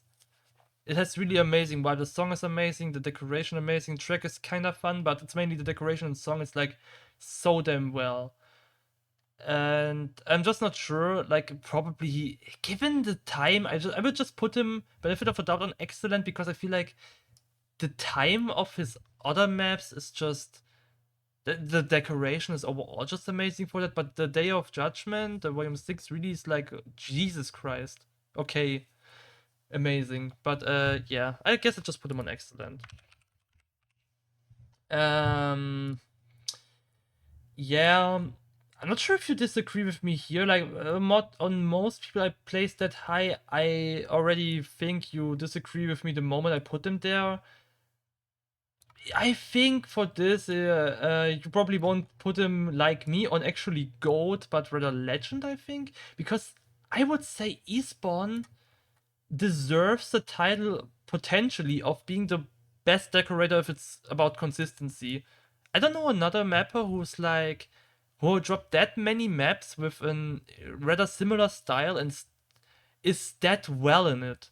Espawn maps are insanely colorful. The palette he uses, let it be Volume 5, Volume 6, I don't know, Banquet, let it be the Breath of Skill series, let it be Vital Death, let it be whatever the hell he mapped already. Espawn, the only bad thing about him you could say is that it's always the same style, but it's always the same 10 out of 10 banger style. Or like Review Town, Jesus Christ, the guy is insane. And not only that, he's also good in track. Like Mismatch is a very fine track, actually. He's very, very good in mapping. And I mean, sure, he's kinda kinda burned out. It feels like Sinan and all. It's not really up to those standards he set for himself. But same time, just think about where the standards are. Like it's super easy to go below this, and even his less effort maps are still damn great. So I think he deserves to be really all the way up there. Zaki for me is like kind of a Crash's shadow, but mainly because I really didn't know his solo maps till like In Motion 2 came around, and then I just got a little bit more of Zaki. I would say Zaki is all in all average, maybe with a few maps like the river slightly above, but I think average is fine for him. There's not much more to say about him. Then corrupt. Honestly, I just noticed that this guy is kind of a jerk. Honestly, I felt like I only met him like once or twice, but both times he really seemed like a jerk. I'm not sure if that's a thing and that's like Bruh. just what he is, but I don't know. He seemed like he's really holding a lot from him that he features Cookie and all. I don't know.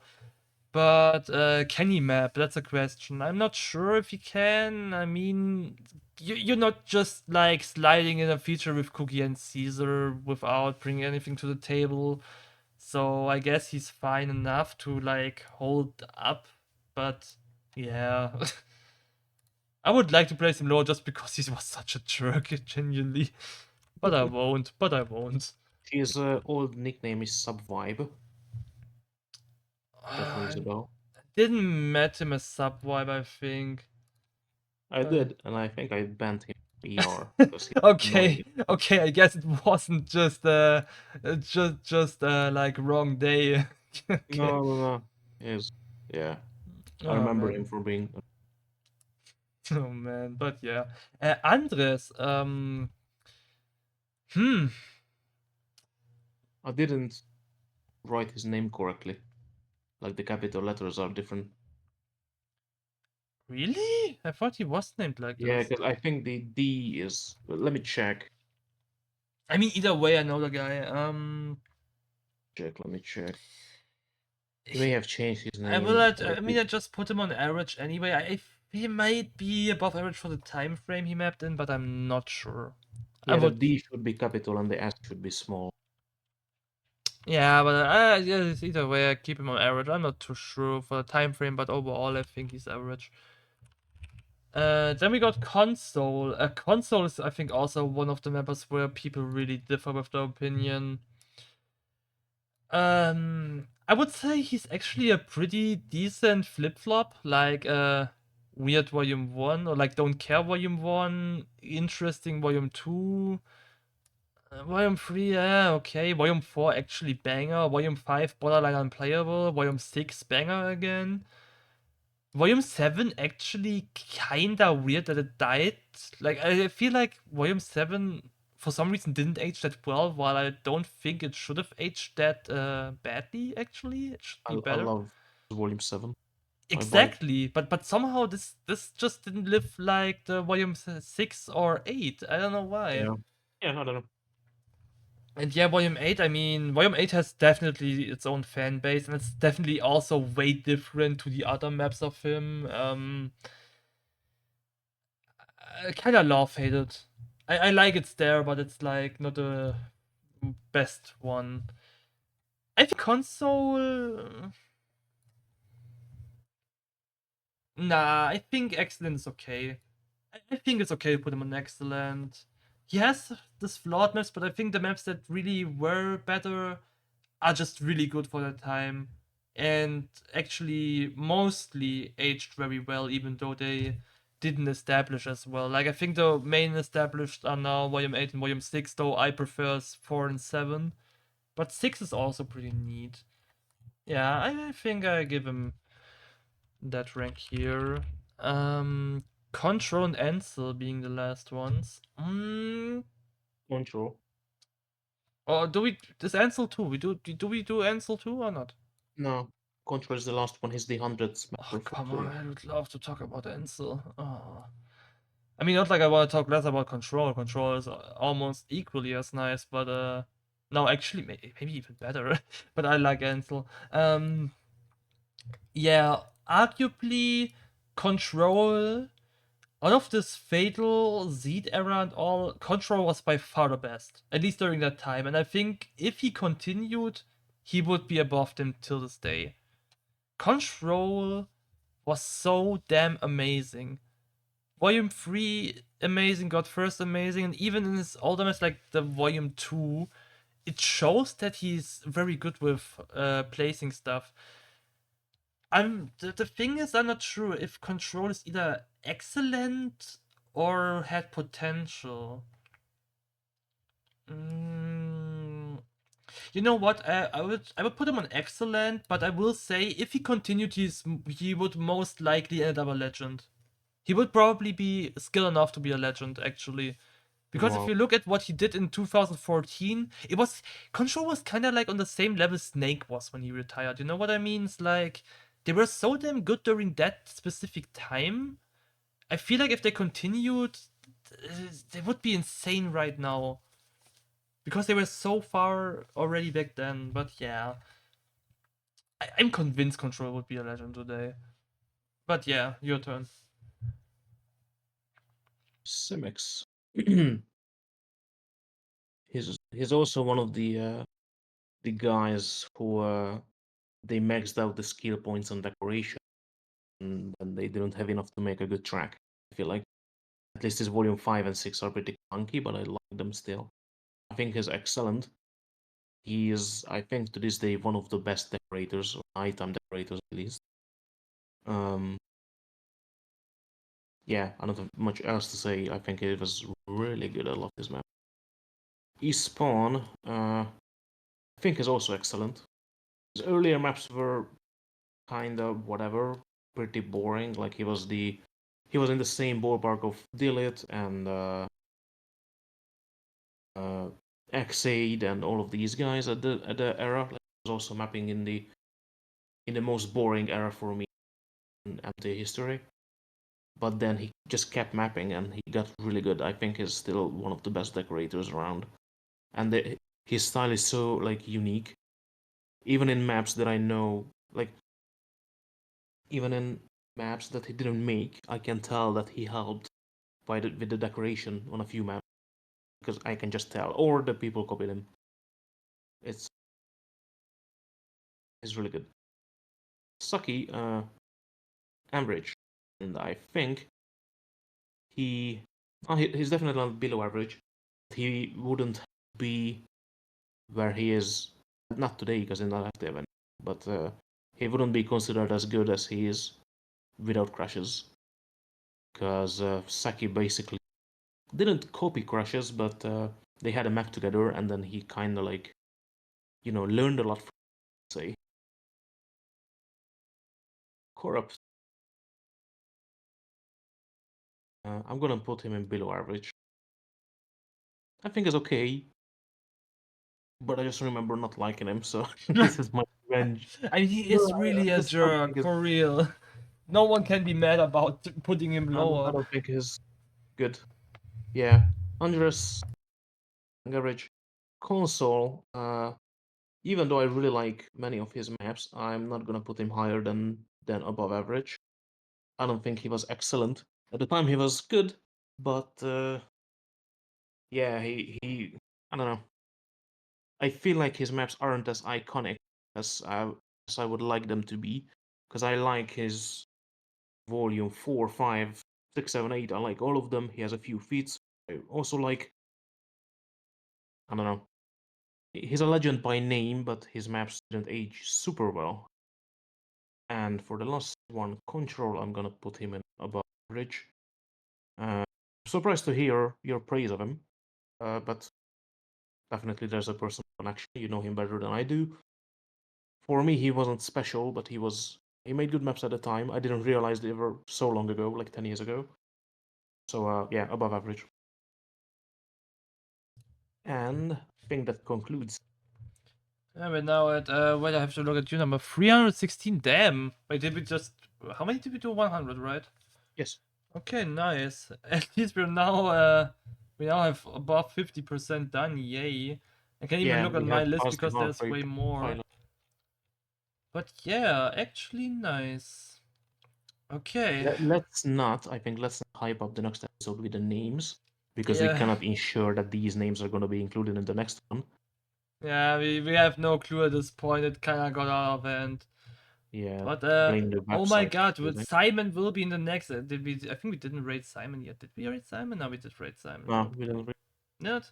He still So have here's a last look at my tier list. Carney is out of date or it is not complete, but here is mine. yeah, mine is still like a little bit. I mean, actually, can you like later scroll below? I wanna know who else. I mean, I know that Ping is still in there because like I know what they're like. Oh my god, when will be my turn? When will be my turn? I hope Sintro and Rox won't be too mad about you just scrolling Who? past like crazy. Oh, so what did you say? Nah, because I know what they're kind of hyping up the opinions, and and you just went with Sintro and Rox within 1 second. I mean, it's, I have people I want to talk a lot about who you don't even know, and vice versa, yeah. or vice versa. So Nah, but that's why I know like they're rather that there are still something missing from them, like Ping. Oh, we still didn't have crashes yet. Oh my god. yeah, Quantum is yet to be Quantum. rated. Oh, Naruto also. Reggie DX lost. Let's see. Lixus also. Yeah. There's still a But lot of interesting guys to cover actually. yeah, there's a lot left for it. Many current mappers, many Ran OGs. also. Kermi Jumbo Regulator. Is Lacia the last one? Yeah, he was in the list, but who knows where he will end up? Oh, would be Yes, funny. Would be funny if he Skotinka. stayed last. Skotinka by the end. We haven't rated. Oh man, but yeah, we'll see this in the next episode then. Like, who will see? Will we surprised too? Isn't that interesting? We don't know either. Who Yeah, will we will be see next? whatever the RNG gods give us Oh man, next time. we'll just take it. But alright, see ya next time. Thanks for staying. 3 hour episode. Let's go. See ya next time. Bye bye. Bayonara.